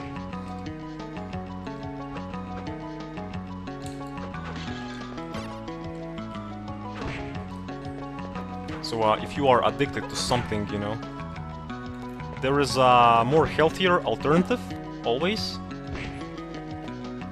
Just search for secrets in Castlevanias.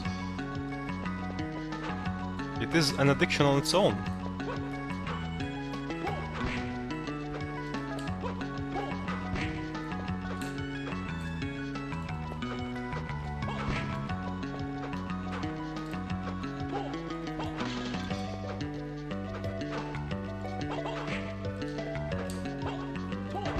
Apparently skeletons still haven't learned their lesson. Still trying to use old and same tricks against me.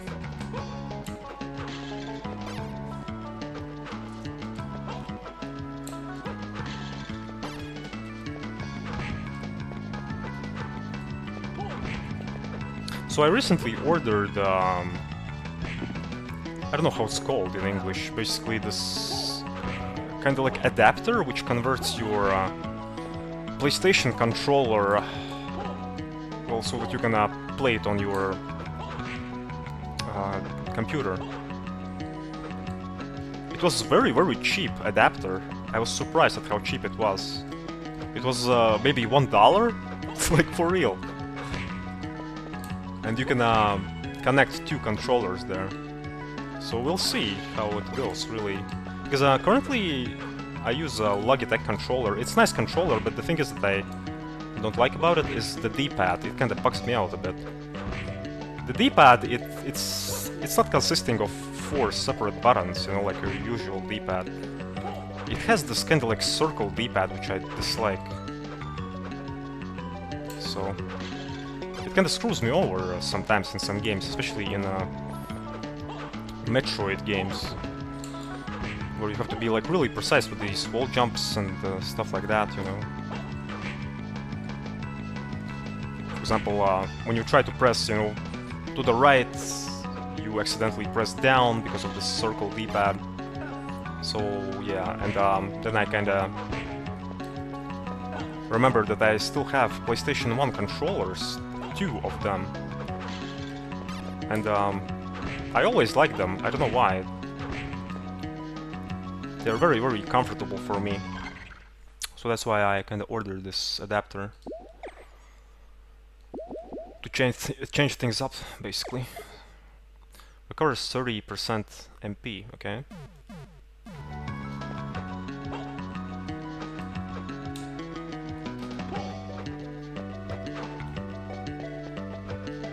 How can you throw a bone through the floor? Like, seriously?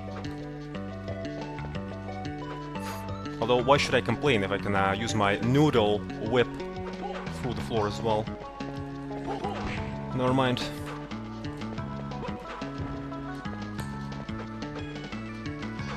It looks like giant noodle, like seriously, this whip.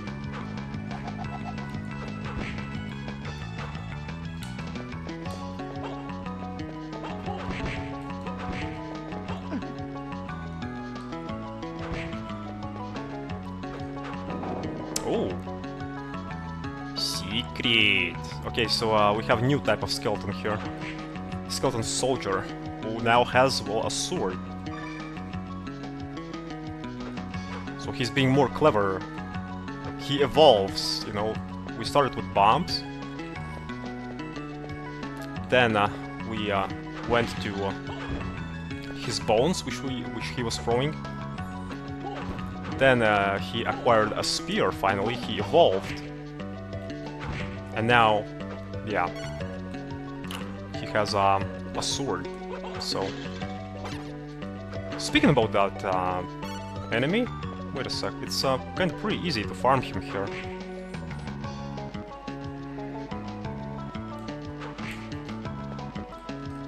Maybe he has something useful.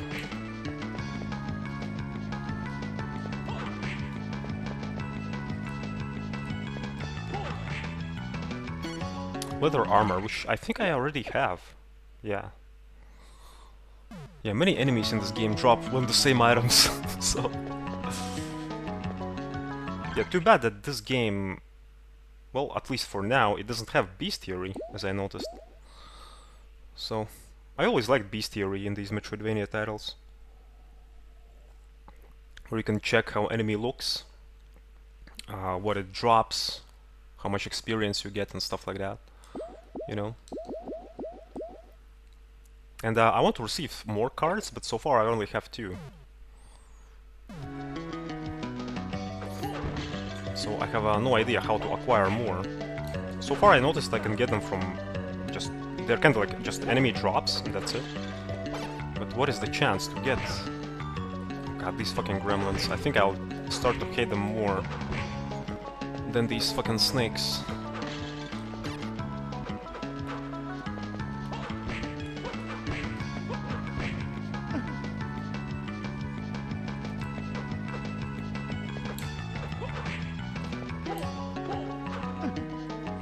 Yeah, look at the knockback. It's like insane. Seriously. I wish there was an item that could prevent that knockback. Really. Audience room. Are we ready to go here? I think no. I think I'll explore this place some more, actually.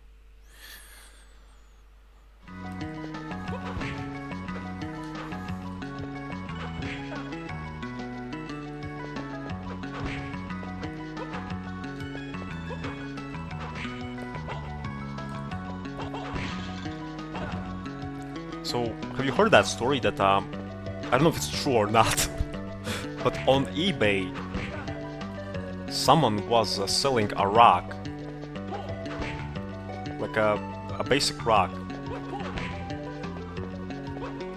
and the price was very high for that rock, and someone actually bought it. It was just a general rock, it was not a kind of like a gem or some valuable jewel or something, no. It was just a plain old rock.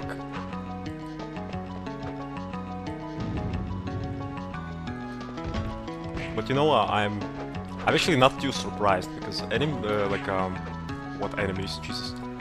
People throw their money at so much awkward stuff these days. So, okay, you know, let's go to that fucking audience room. Really, I'm sick of these fucking gremlins, goblins, whatever.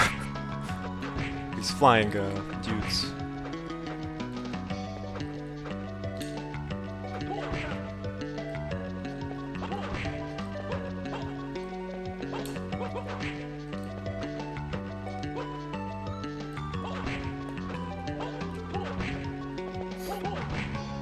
So I'm kinda wondering what that person who bought a rock, what is he doing now with it?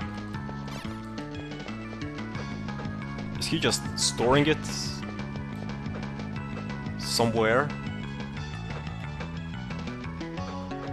Or what?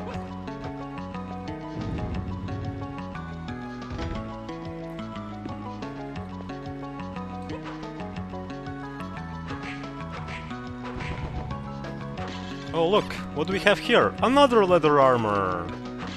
That's right.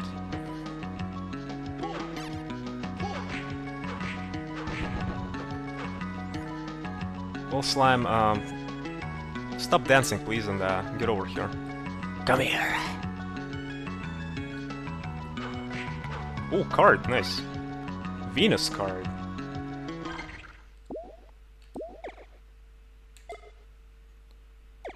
Venus, goddess of love and beauty, has the potential of enhancement. What enhancement, though? These cards are pretty cryptic sometimes. You see? Have these question marks there.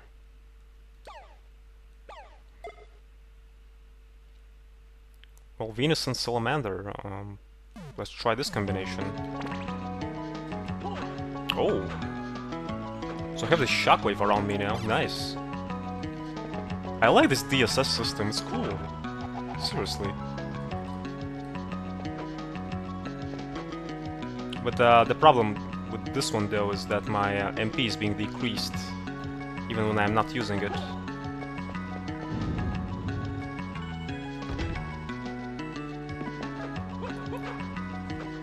So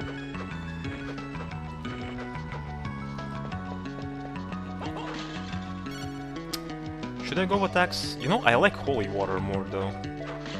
X's were always awkward for me in these Castlevania games, simply because they kinda go into this arc, you know? So they're kinda awkward to use for me.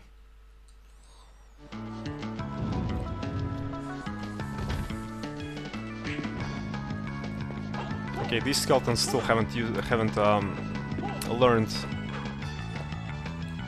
They're back to their old tricks once again.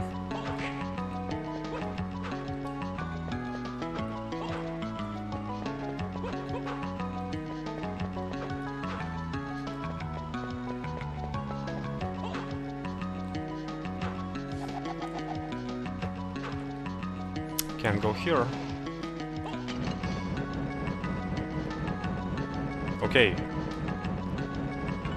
Salamander plus Venus. Hot stall. No? Shit. What about Mercury plus Salamander? Nope.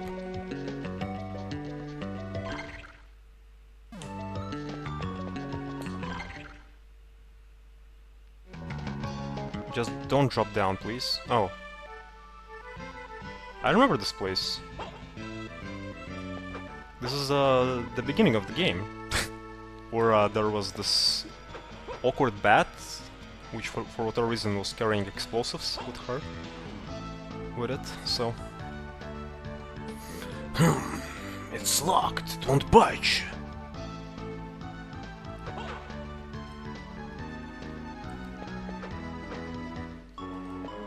Well, we'll have to find a different way, I guess.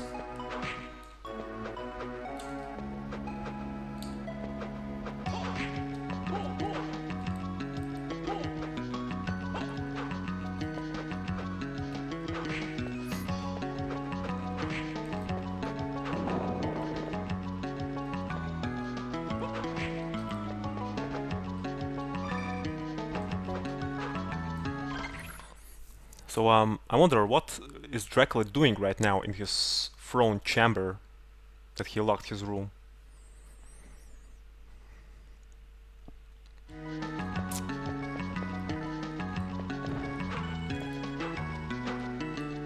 Just don't mention what he's doing here. I don't want to know, really.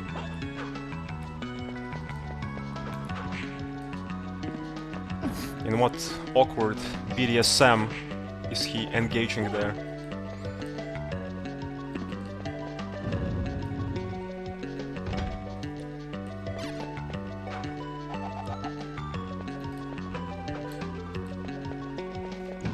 You know, I haven't seen a single save room in a while. Like, for real. I need one. That would be the perfect time.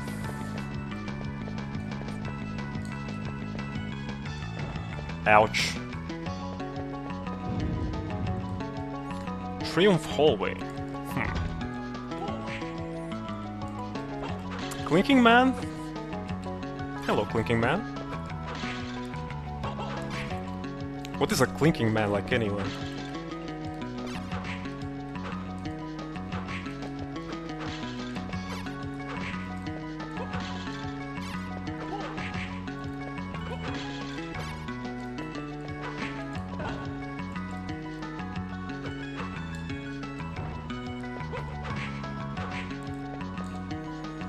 So I'm kind of thinking, should I proceed further, because there was one more room in that previous room which I haven't checked.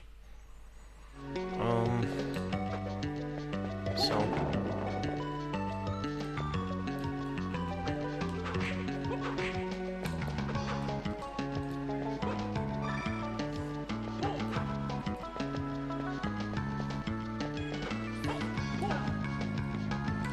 you know, I'll backtrack.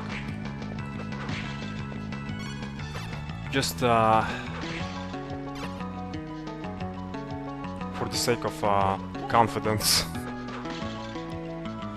I really don't wanna lose my progress in case something bad happens. What was that animation? Seriously? That's how he attacks? Okay. He just falls down. And that's it.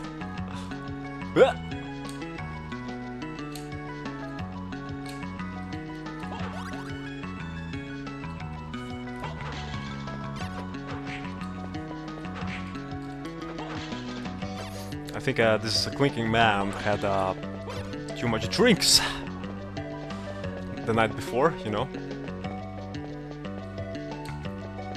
So that's what happens when you have too much drinks and then you use too much pills.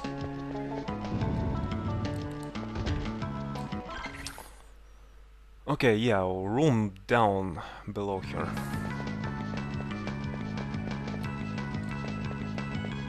Oh, I remember now, okay.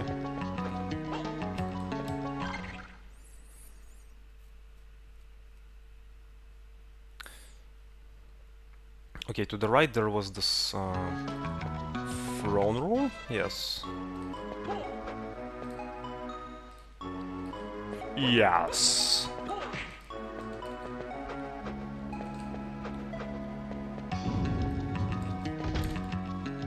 Wrong way. It's kinda awkward, you know, that in this game we are not Belmont, but we still are and act as one.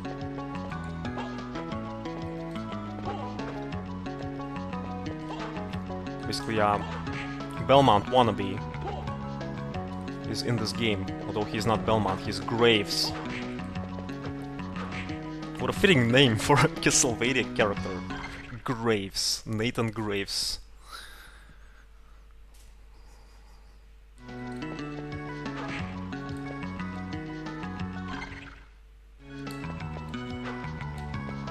I'm Nathan Graves, and I'm here to be your grave.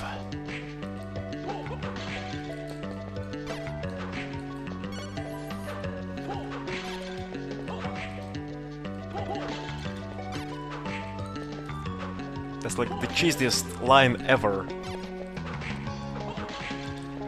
You know? If that would be his line, that would be the most cheesiest thing ever.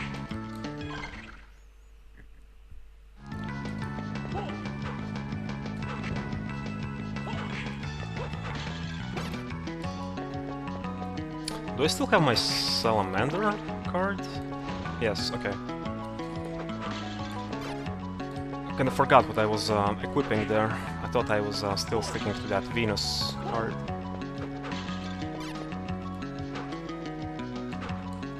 So these blocks, apparently they can be pushed somehow, but I think I don't have this ability still. So...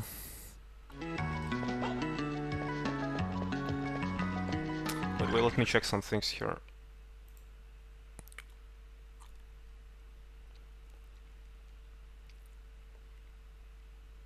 Just checking my OBS, is it handling everything properly, you know, because today I had an accident where I just overheated. Yeah, no dropped frames at all now, so everything is good. So yeah, I think it was just NVIDIA card. That was the issue.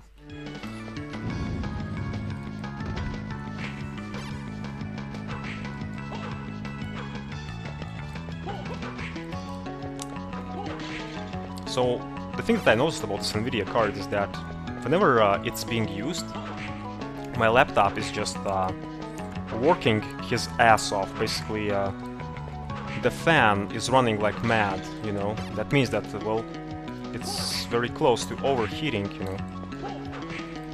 So that's why, yeah, this NVIDIA card was always an issue for me. More downsides than benefits on a laptop, seriously.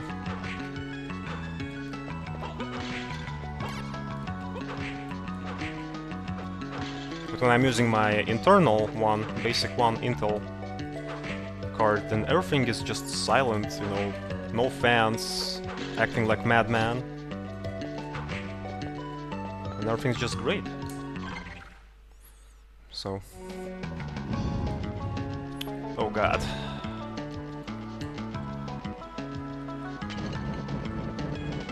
Okay. Wait a sec. Yeah, let me use my magic. Oh shit, no! Wait! Okay, I'm an idiot. It's flame armor. So of course it won't work. You know, that's a lot of damage, man!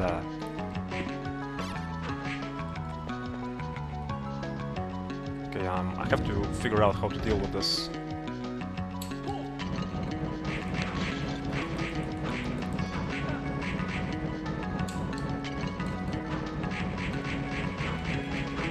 You know, I'm getting the hell out of here. Seriously, I'm not ready to face that dude for now. I think that's too much damage. But the problem though is that, you see, I haven't seen a save point for a while. This fucker is kicking my ass. So I really don't want to lose my progress. By the way, speaking about healing items, I have none. I still have none. I only have fucking antidotes and mind restore. Like, seriously?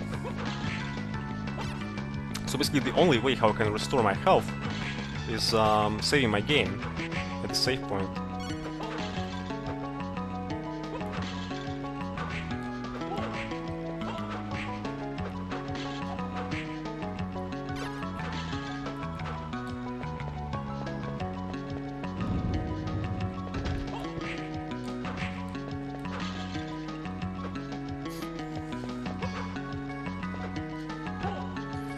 Can't go there to the right.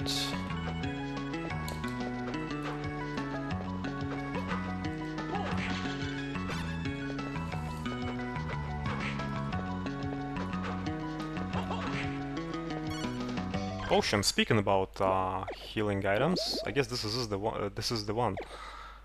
Yeah, but it only recovers 20 HP. Looks like lemonade, orange lemonade. Yummy!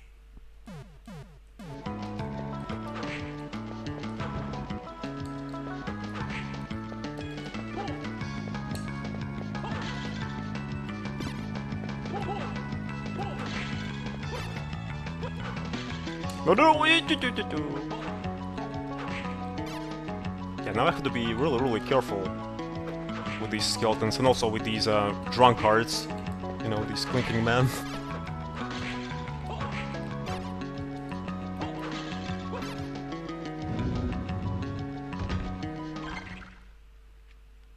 So, I'm curious about this upper part of this particular room there to the right.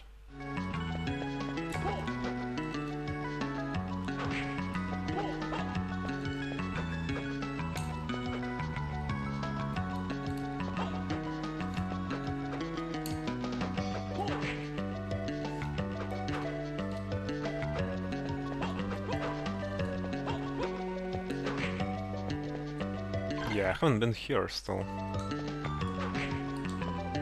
The thing that I noticed about this game is that whenever I miss a room or something, you know, and when forward, for example, when I proceed through the game, there is a particular room where enemies are kicking my ass, it means that that particular room, which I missed, was really important. Maybe it's a save room, you know, or something like that. So, that's a quite interesting pairing here. Especially this part, this last part, I like the most. This face at the upper left corner. This face is the best.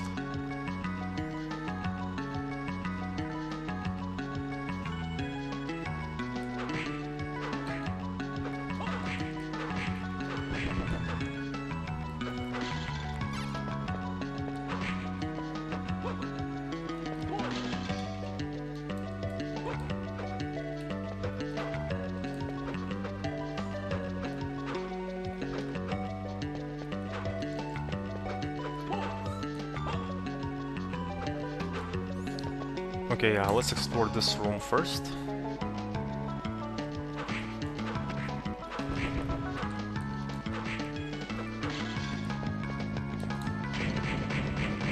Yeah. Okay, wait, one more painting, so... That's some abstract art right here. I have no idea what the hell is that. A red dress of a woman? Or what?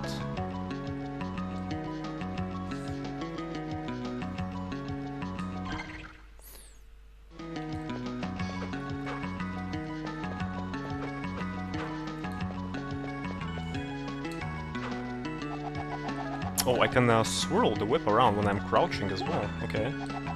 That's good to know.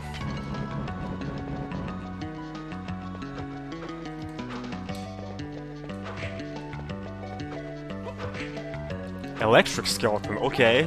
That's something new. Apparently skeleton learned his tricks. So now he's using magic or something, I guess. Electric, like seriously? How creative you must be to create an enemy like that.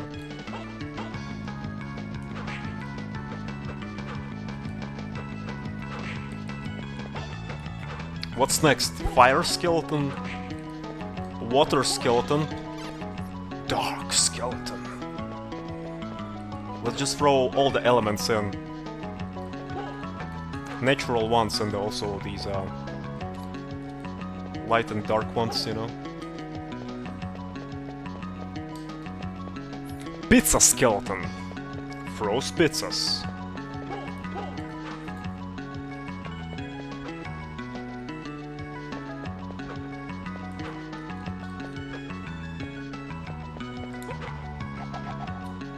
Shit.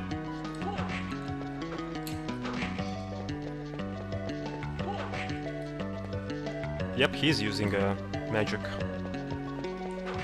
But a good thing about it that I can just use my noodle and defeat him really easily. So where's the fucking save point? I'm still looking for it.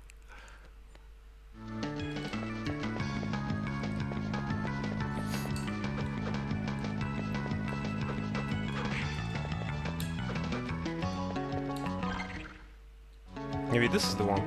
Yes. Alright, so let's save our game and I think I'll be right back. It'll be maybe 1 or 2 minutes. Mother Nature is calling, so yeah, see you in a bit.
Okay, yeah, and we are back.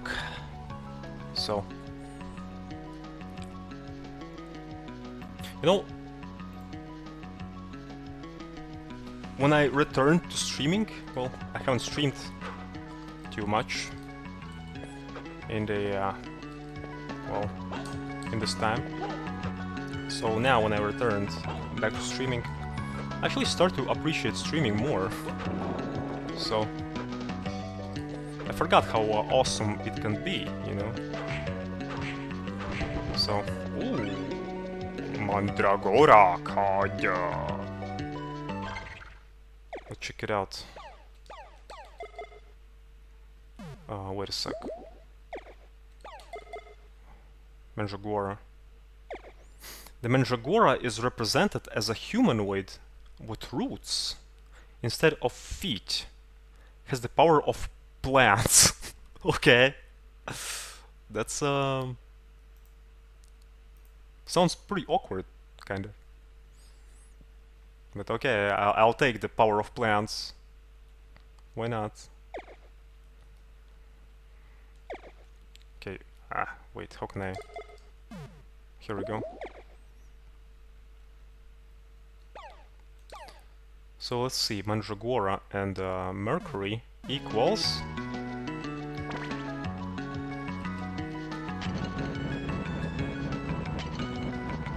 Oh. So it's a giant wine. Okay, I'll take it.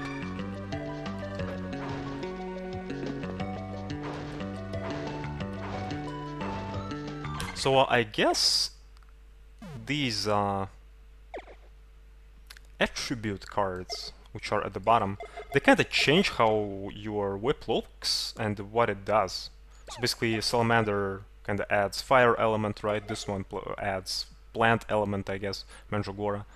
But the upper kind of changes, well, yeah, the action, I guess, basically what your whip actually does. So, for example, Venus, it kind of makes this kind of... Wait a sec, let me use it, if I can. If I can, I can't? That's interesting. Oh, because I don't have the attribute set, okay. So, yeah, this combination...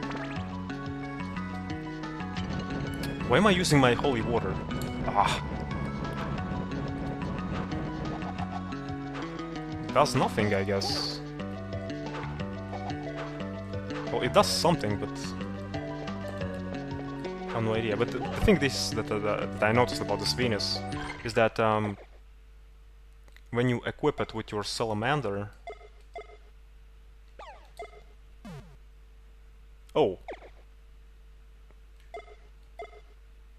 I guess the effect is finally revealed. Previously it wasn't revealed.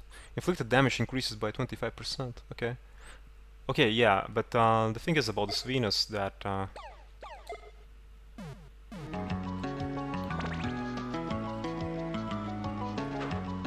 You see, I'm kinda still using my whip, right? But I have this kinda glow around me. I thought that that was kinda like a shockwave, but apparently it's not so.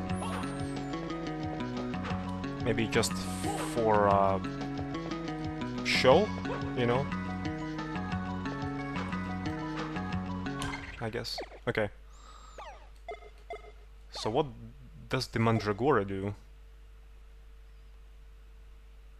Oh, so now it says the effect. Whip of Thorns to attack enemies. Okay, but this effect though, when Venus is equipped to Mandragora though, I have no idea what it does.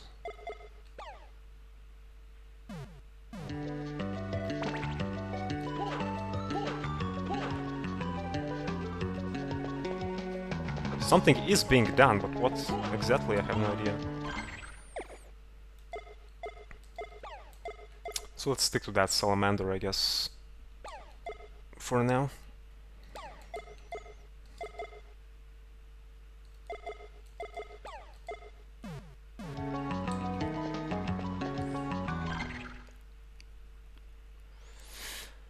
Alright, so the passage to the right and Apobalmy here. I think that I noticed that I only fought one boss so far a giant guard dog, Cerberus, giant puppy. And look at how much map I already explored, but we only met with one boss. So...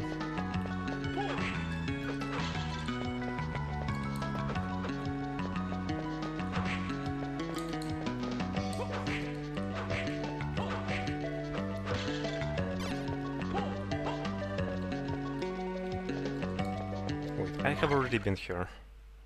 I am assuming. Many of these rooms where there are these blocks, they look one the same. So...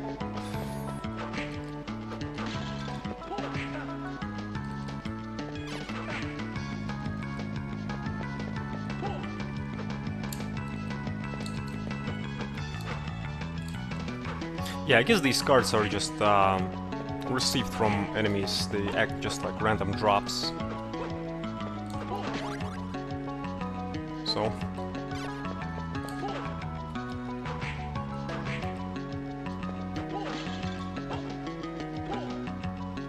Outer wall. What the hell? Wait, what? Excuse me? Was that a glitch? Yeah, for some reason I thought I just clipped into the wall, you know?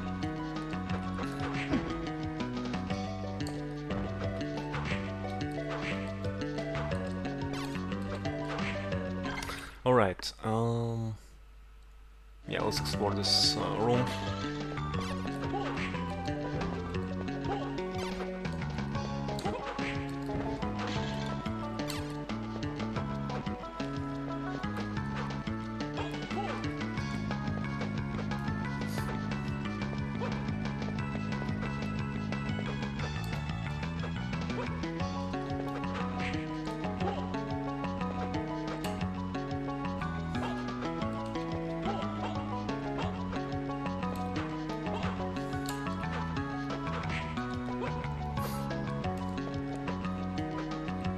Okay, and here? Breakable wall? No? Ah. That's the perfect spot for a breakable wall.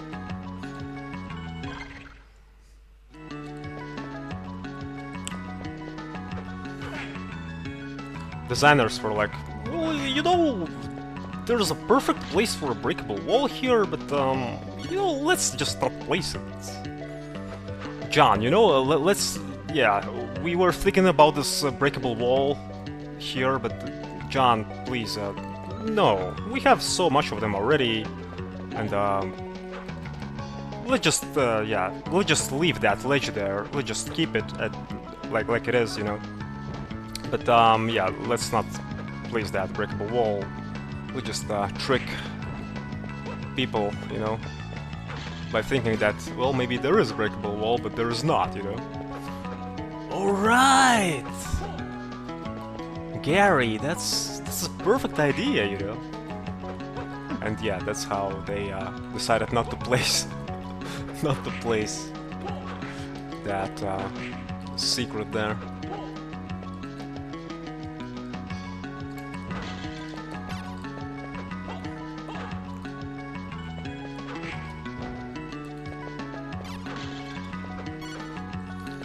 No, I'll stick with my water.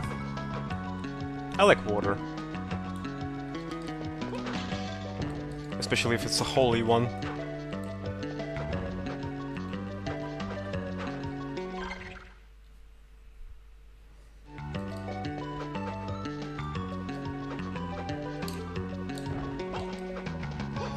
Okay, so there's definitely passage up above me here. Oh shit, skeleton. Looks like, yeah, your first trick that you used against me, looks like it's finally taking into the effect. It's finally working. It's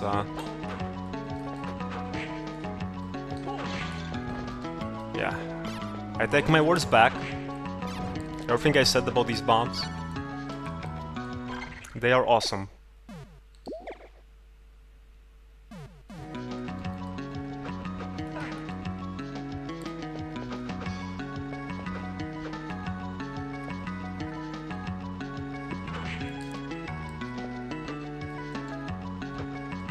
I think that skeleton soldier with his sword, he haven't been able to hit me even once in this whole game. You know, dude, you with your fucking electricity, you're bugging me out here.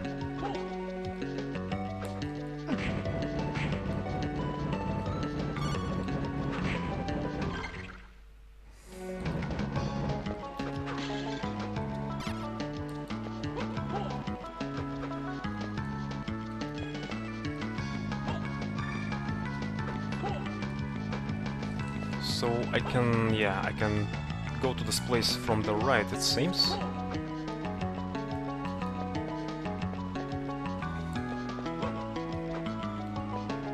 Yes, save point. Nice.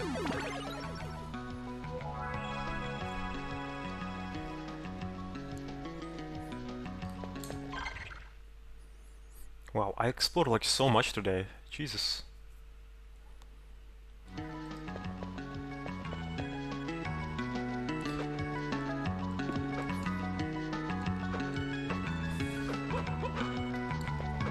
I noticed something about these breakable walls though. Well, at least I noticed something about some of them. You can kinda see if there is a breakable wall sometimes, not always though. There's kinda like a small little crack if that wall is breakable.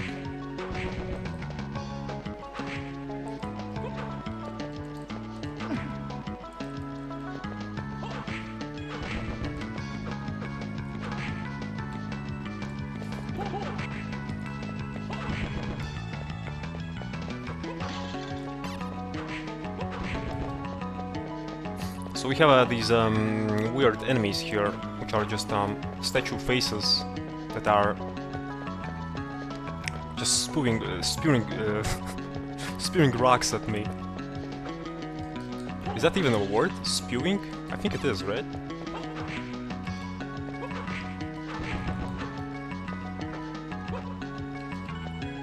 Basically spitting rocks at me.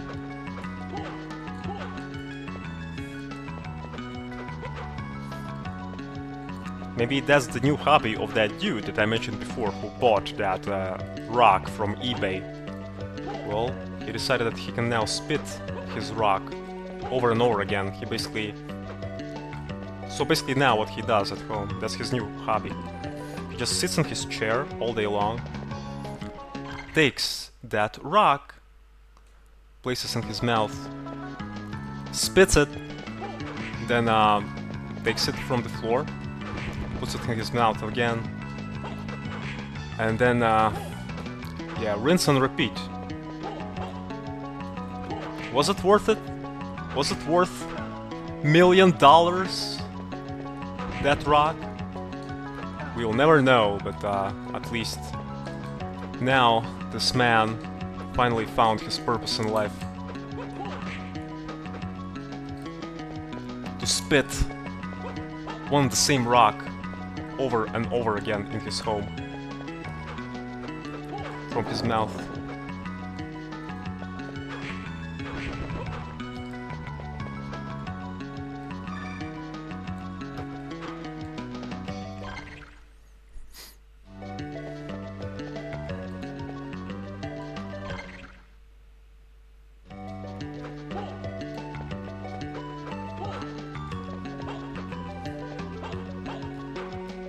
You know, the more I discover these secrets, the more my urge to check each and every wall increases. So,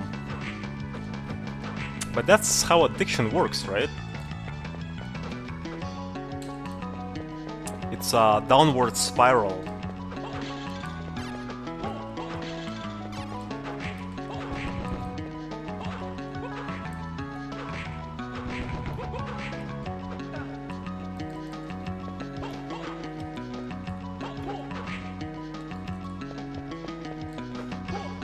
Okay, so if I'll go here to the left, I think I'll be back at that previous section, I guess.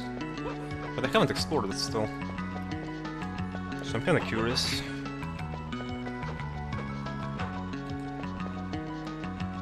Oh shit, this fucker, okay.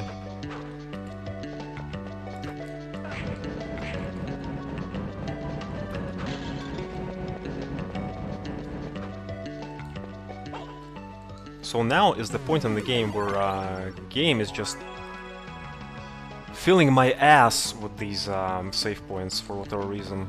It wasn't like so at the start, though. So...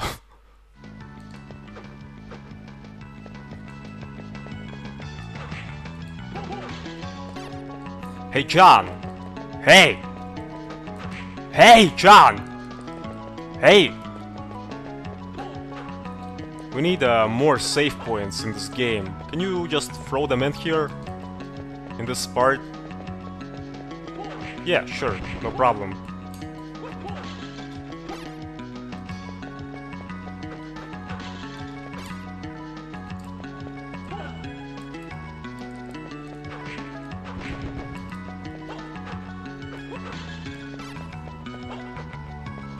Okay, again these fucking blocks. I wish I could find a way to break them soon, because I'm running into a lot of these.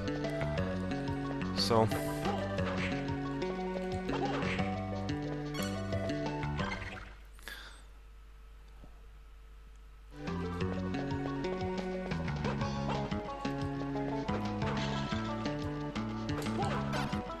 You know, I need some better sub-weapon because, yeah. I need something for long range, like these knives, for example. Just for these freaking skeletons.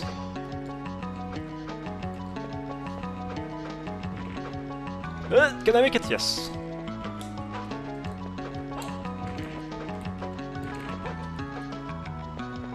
Oh, a boss door. Am I ready for this? I think I am, right? I recently saved, so everything should be good. I hope. So let's see.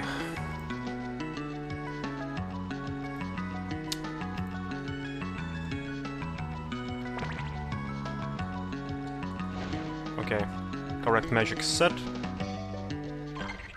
Yeah, everything is good in the set and ready to go, so... Well, who will it be, I wonder? Say hello to... Necromancer, who looks like death. Only without face.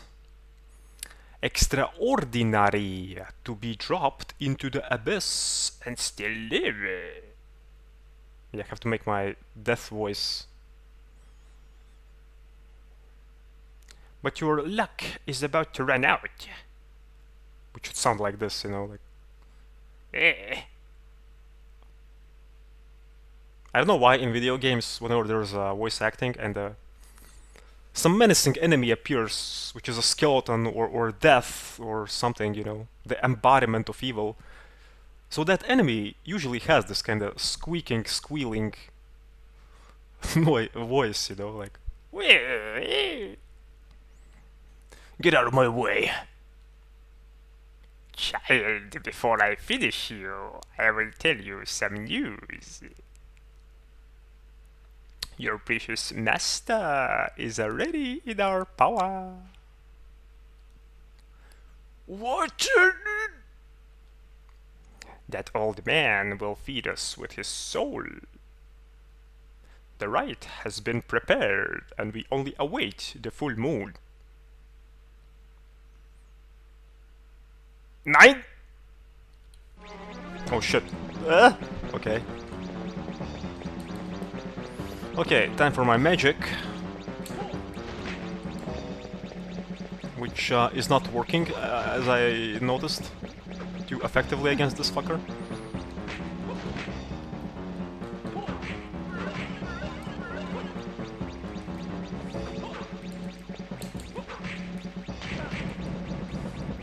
Oh, so he can summon these zombies, okay.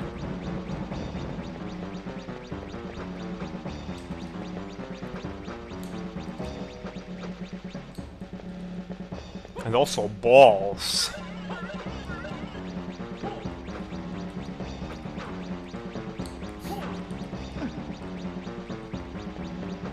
No, he's pretty awkward, really. I don't like flying enemies.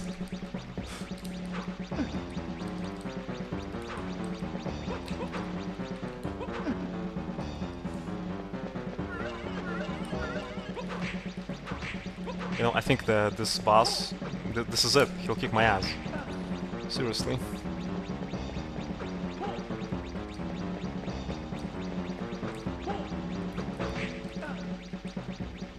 Wait a sec.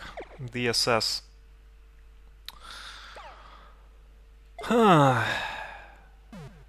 Maybe plants will work against him? I don't know.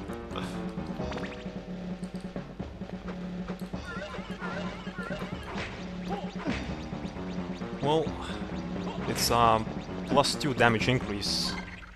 That's not a very big issue. That's not a big help, I mean, you know. Let's see, DSS Venus plus Salamander. What should I do about these fucking orbs? Can I do something like this and they are gone?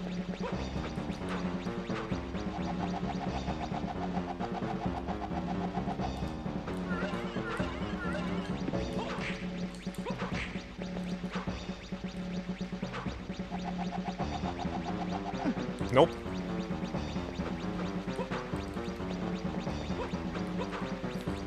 It's so hard to catch this fucker. And the thing is, if you are here, in this platform here, then, yeah, you see, he eventually kinda ramps into you anyway. Oh man, well, first death, and now the gargoyle from Game Over screen is just laughing at my death. So,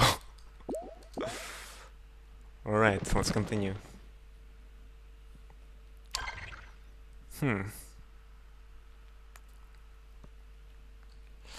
Yeah, I think I should stick to Venus and Salamander to give myself some strength boost.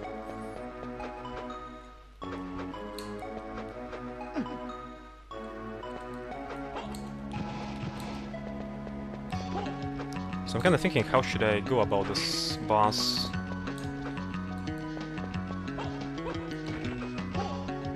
The boss is pretty awkward.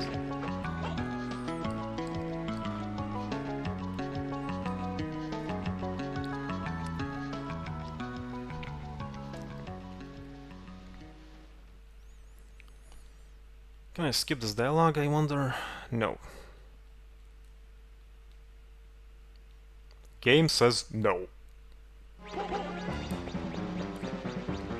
Okay. Whip plus Venus hostile! And yeah, let's kick this guy's ass if we can.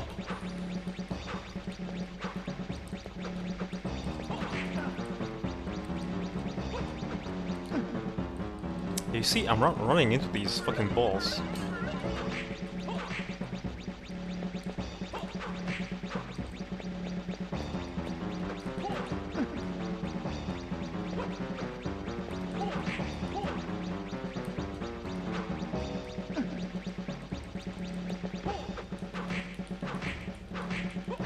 Okay, yeah, just stay here, and that's it.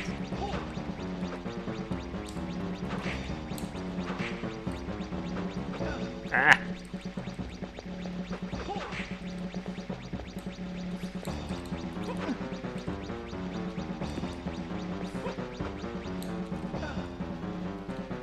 God, the fucking knockback. If it wasn't for the knockback, then maybe this boss could be manageable. Seriously. Oh. Okay, and he's dead. Oh shit, no! Second form! Seriously?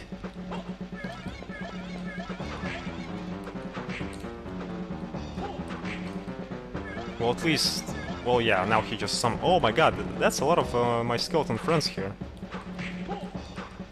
At least now he's not using his fucking balls.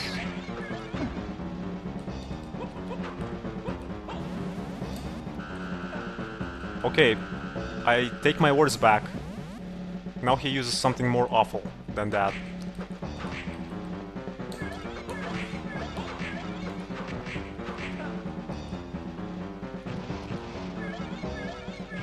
Green ball of a booger. So whenever he summons zombies and these skeletons, this is the shit. This is the perfect time to damage this fucker. Yeah, hopefully there won't be a third form or something. That would be bad. Yeah, welcome to the stream, Elegant Frost. Ah, shit. Should I use my fucking potion? 20 HP. Only. Well, let's drink this lemonade.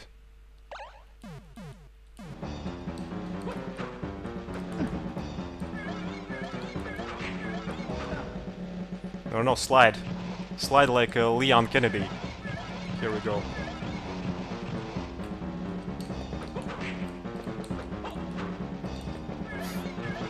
Honestly though, I prefer the second phase more than the first one. Because this one is kinda easier to deal with. Because in the previous phase, well, his fucking orbs were the main issue. Well, maybe third form? No. I know Master is still alive. Hold on, I'll be there. Though, where is Hugh?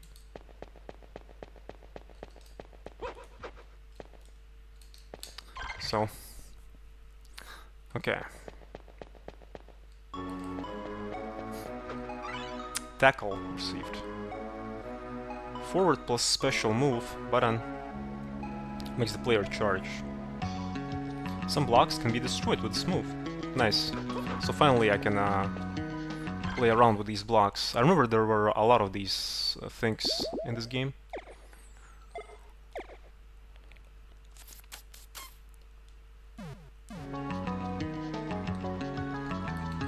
With special move. Wait a sec. Oh! Wow, that's like a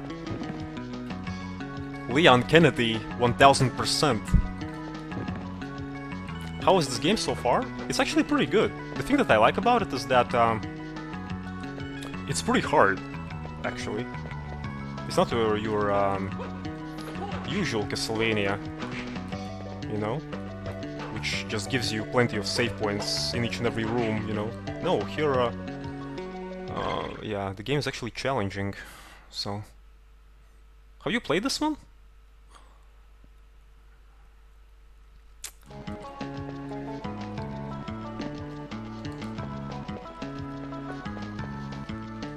Because I played this game before, but I was not making too much progress in it. I was just in my first location there. And that's pretty much it.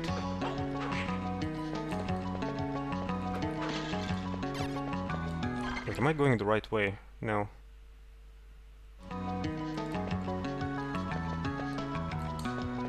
Oh, Symphony of the Night. Yeah, that's one of the best Castlevania titles, definitely. If you like Symphony of the Night, I can advise you to play Aria of Sorrow as well. Later, if you want. It has similar playing style.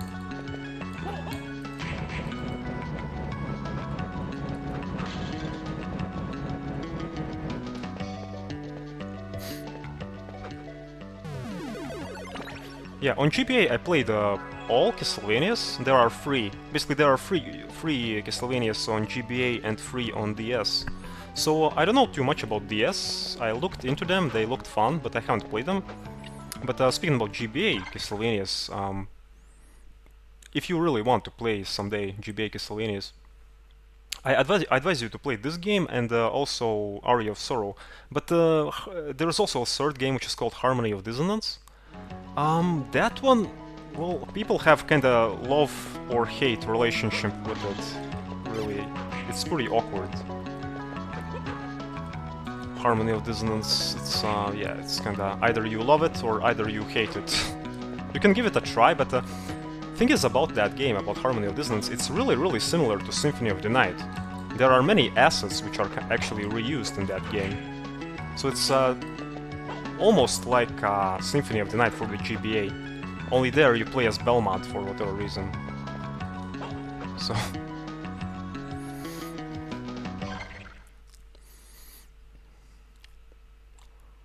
So let's see. I saved my game, right? I think I saved.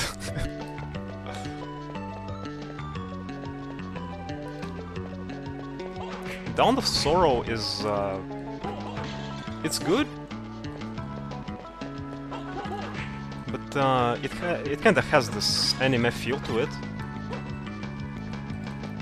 Because the creators went for more anime approach in that game. So it's not too apparent in the gameplay itself. It's more apparent in the cinematics. I thought I could use my Leon Kennedy move against these enemies, but no. Okay, you know what? I'm poisoned, so I think, yeah, I think poison is not wearing off in this game, so we have to kind of use something to cure it.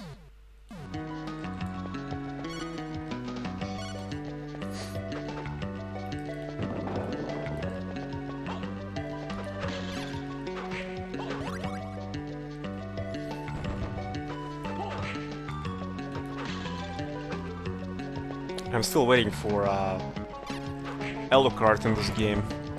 You know, Alucard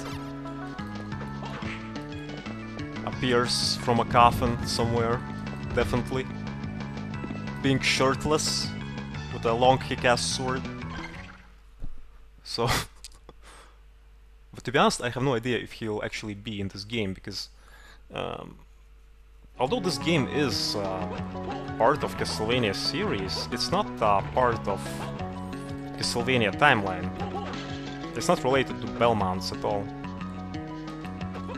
So... Yeah, hair. 1000 meter long hair, you know? Which is... which smells like ocean, you know?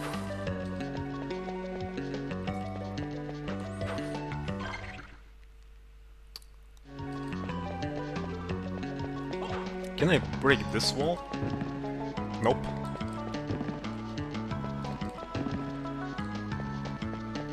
This is Nathan Graves, and this is Jackass. Yep.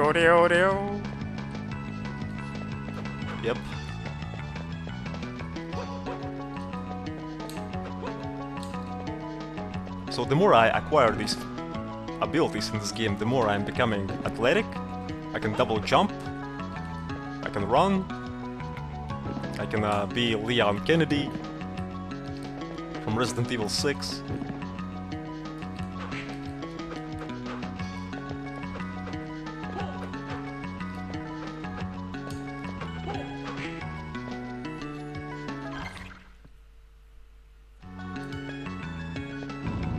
So I think today I won't be making too much progress anymore.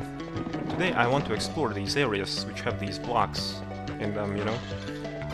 Because now I can break them, so I'm kinda curious where they lead to. Oh, so here we have one more drunkard enemy. I met with this enemy before, but it was a different version.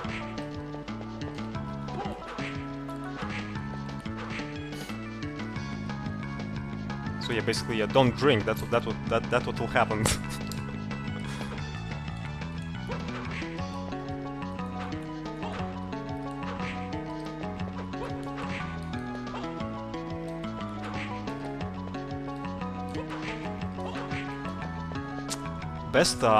Best attack in the game.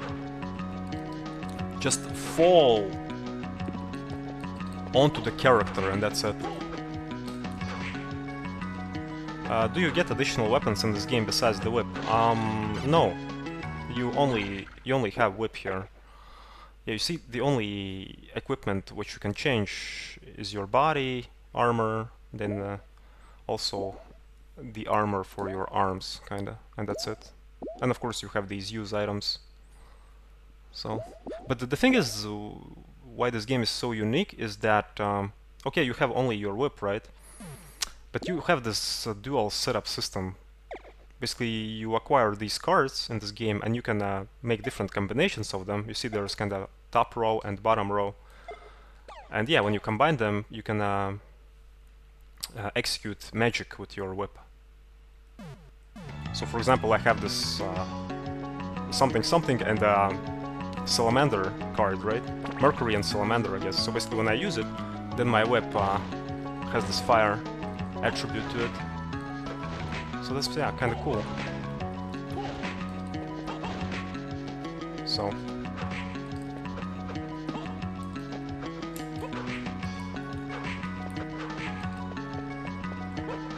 yeah, I decided to play this game because now it's kind of like Halloween time, almost. So I was not going for something jump scary, because I was never a fan of these jump scary games, because I'm just scared to play them, you know. No, but seriously, I just jump out of my chair whenever there's a jump scare. So I went for a more classical approach and decided that, well, Castlevania games are always perfect for Halloween, I think. Yeah, there's a similar magic system in Harmony of Dissonance, but there you just have magic books. You don't have like cards. You can't make combinations. You also have kind of like combinations there, yes, of different magic that you can kind of use. But it's not like here, you know. Here we have kind of like different combinations, kind of.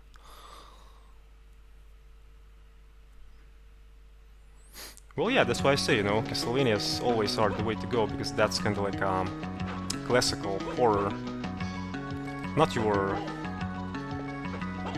new age kind of horror, you know, which we kind of know, where it's all about jump scares. No, but here it's more relaxing horror kind of.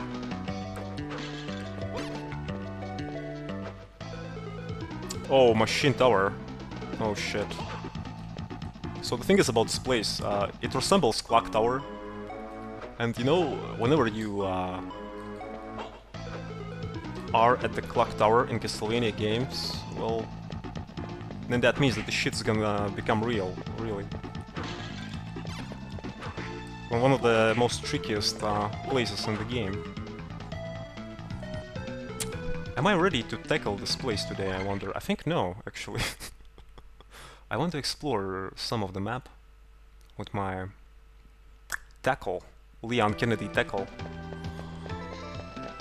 But the music is pretty great in this place here. At least there aren't Medusa heads flying around everywhere. Well, you never know, maybe that will change. Maybe in the next room there will be. Well...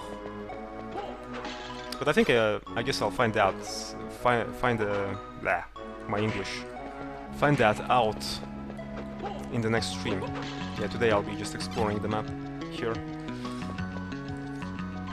So, let's see, to the left.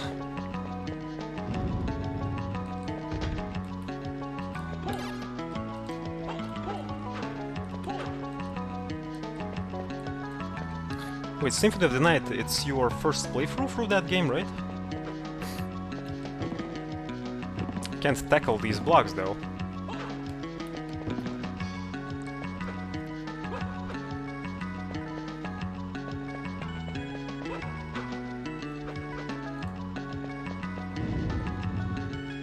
How far you are into the game right now?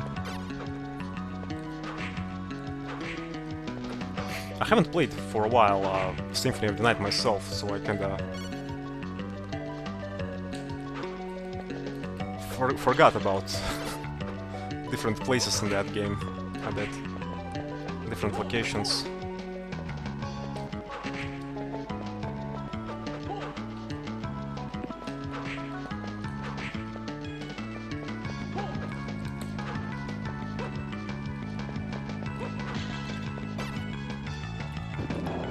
Tackle.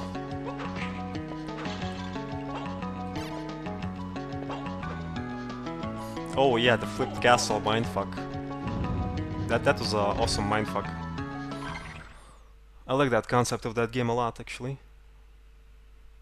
So, There's kind of like a similar thing in Harmony of Dissonance for the GBA. Because, as I mentioned before, it's very, very similar to Symphony of the Night. So... But there, they don't have kind of like inverted castle. There, you just have two castles, which is basically one the same castle, but second castle acts kind of like an overlay of the first one. So basically, the castle is the same, but enemies are different, you know, environments are different and stuff like that. So... And I received prison garb. Do I want to be a prisoner? I wonder. Am I okay with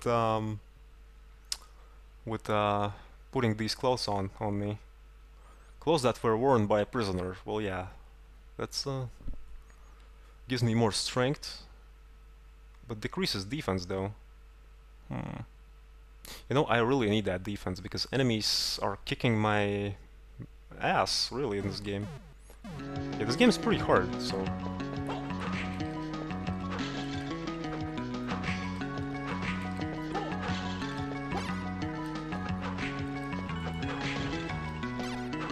Symphony of the Night is pretty popular in speedrunner community, by the way.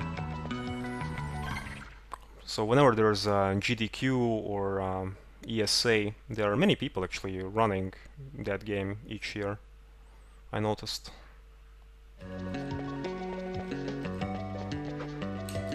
Am I running in circles?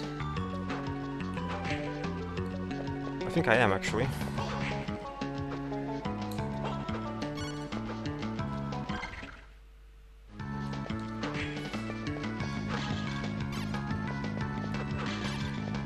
Yep, I am running in circles.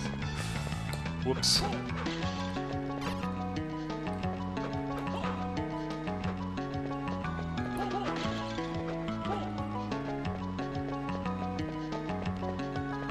Yeah, it is, because it kinda brought this whole Metroidvania genre to the rise, you know. Basically, after Castlevania Symphony of the Night, developers were starting to produce other Metroidvania titles, you know, like Aria of Sorrow, this one, Circle of the Moon, Harmony of Dissonance, all these other ones.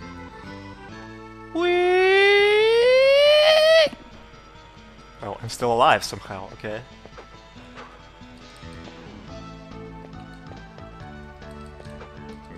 So we are back at the start of the game, actually. This is the beginning.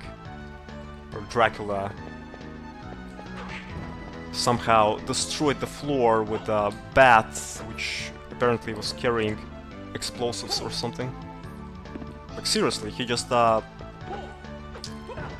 commanded a bat to destroy the floor, and basically the bat flew into the floor, and well, the explosion happened.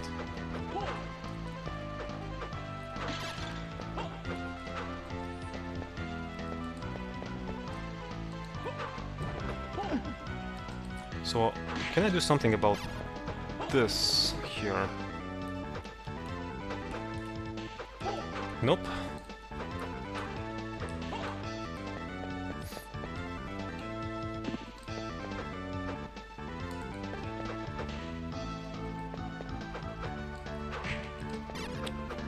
Yeah, game-wise, currently I'm also playing Metroid Zero Mission. That game is just so cool, Jesus. It's very... well, it's not hard, it's just that learning these different tricks with Samus is pretty hard. But overall game is, it's pretty good. It's pretty short, but it's very, very good. Also, it's pretty popular in speedrunner community. Because, simply because that game can be sequence broken in many different ways. So...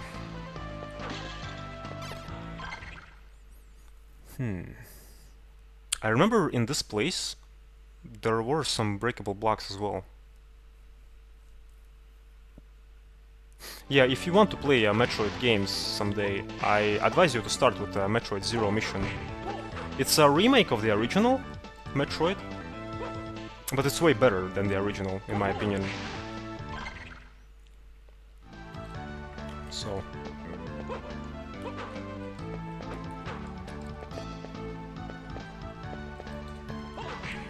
Yeah, and learning some tricks in that game is pretty hard, because game is not telling you about these tricks, especially which is in regards to Shine Spark and wall jumping and bomb jumping, you know, and tricks like that. So basically you have to learn all these things all by yourself, and it's pretty hard to do, really.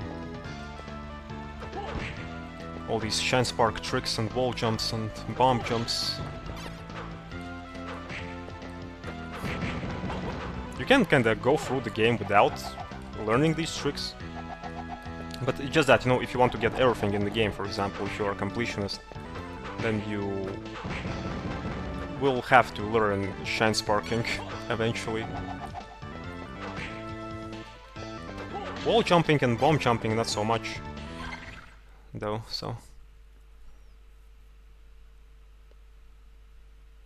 Yeah, Super Metroid, it's... Oh, wait, let me count. It's actually the third chronologically, I think it's third game in Metroid universe, kinda. Because Metroid and Metroid Zero Mission are kinda considered the first ones. Then there's Metroid 2, Return of Samus. Samus Returns, same thing. AM2R, also same thing. And then there's Super Metroid, which is the third one. But third one, yeah, Super Metroid, the third one, I think is good for start as well. Because there Samus is actually running slowly. She's not kind of running like a madman like in Zero Mission. So, basically the movement there is kind of slower, so you can get used to it much more quicker, I guess. So... No, I need a save point, because my health.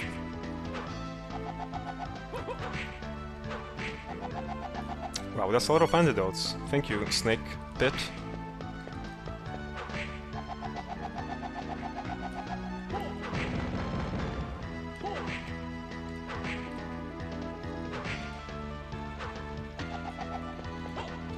Oh, Snake, come here! Yeah, Snake just running away from me. That's it.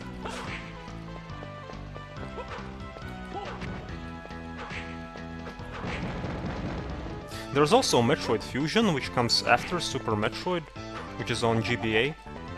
It's very good, but I think I like Zero Mission better.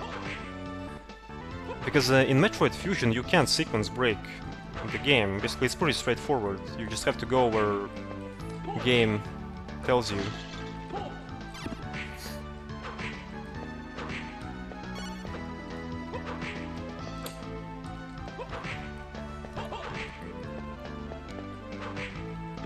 But yeah, Super Metroid also can be played in different ways, I heard. I haven't played it myself, but I heard that it can be kinda sequence broken as well. Basically, you don't have to go where the game is telling you to go. I have to heal that poison here.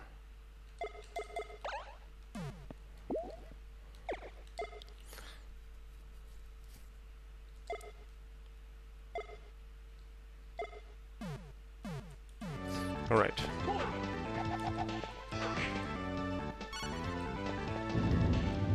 I wonder, will we have a merchant in this game?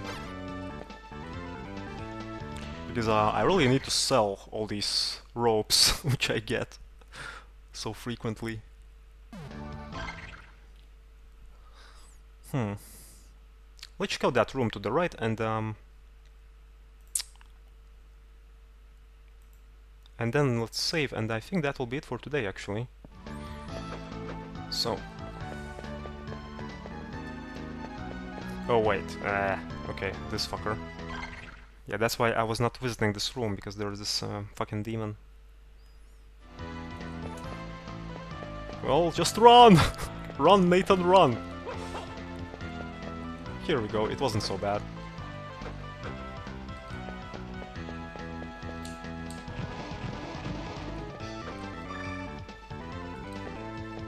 And now...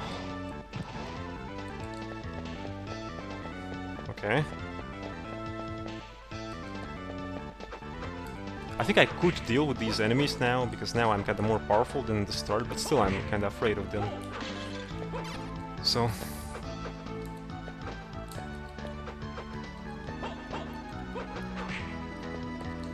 simply because of that freaking attack with these rocks which they make. I remember the first time I played this game, I just run into that room with that enemy, and I was like level 1 or 2 or something, and I was just annihilated by these rocks.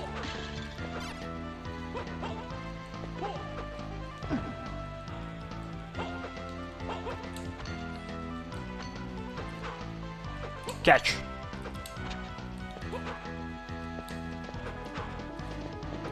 Wait, where's the save room? Oh, I missed it, okay. Alright, let's save, and I think this will be it for today, really, so...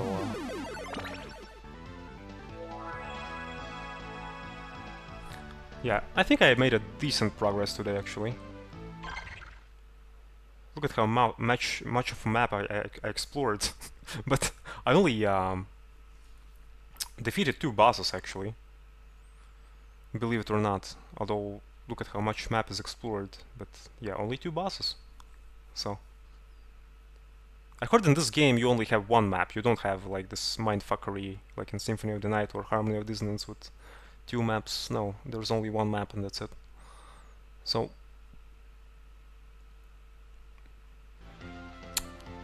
but yeah, I think this will be it.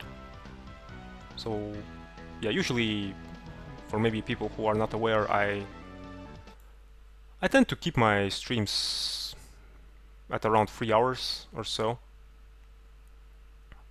So yeah, next time we'll return to this game again. So in the appreciation of Halloween. So but yeah, this is it. So hopefully everyone enjoyed the stream, those who were here. So yeah, especially Elegant Frost. So thanks for coming, and yeah, meet you all next time. I don't know when will be the next time, like always, because I don't have a set schedule. But like always, I say, you know, I mention my YouTube and Twitter. These are the places where you can meet whenever I don't stream. So yeah, cheers.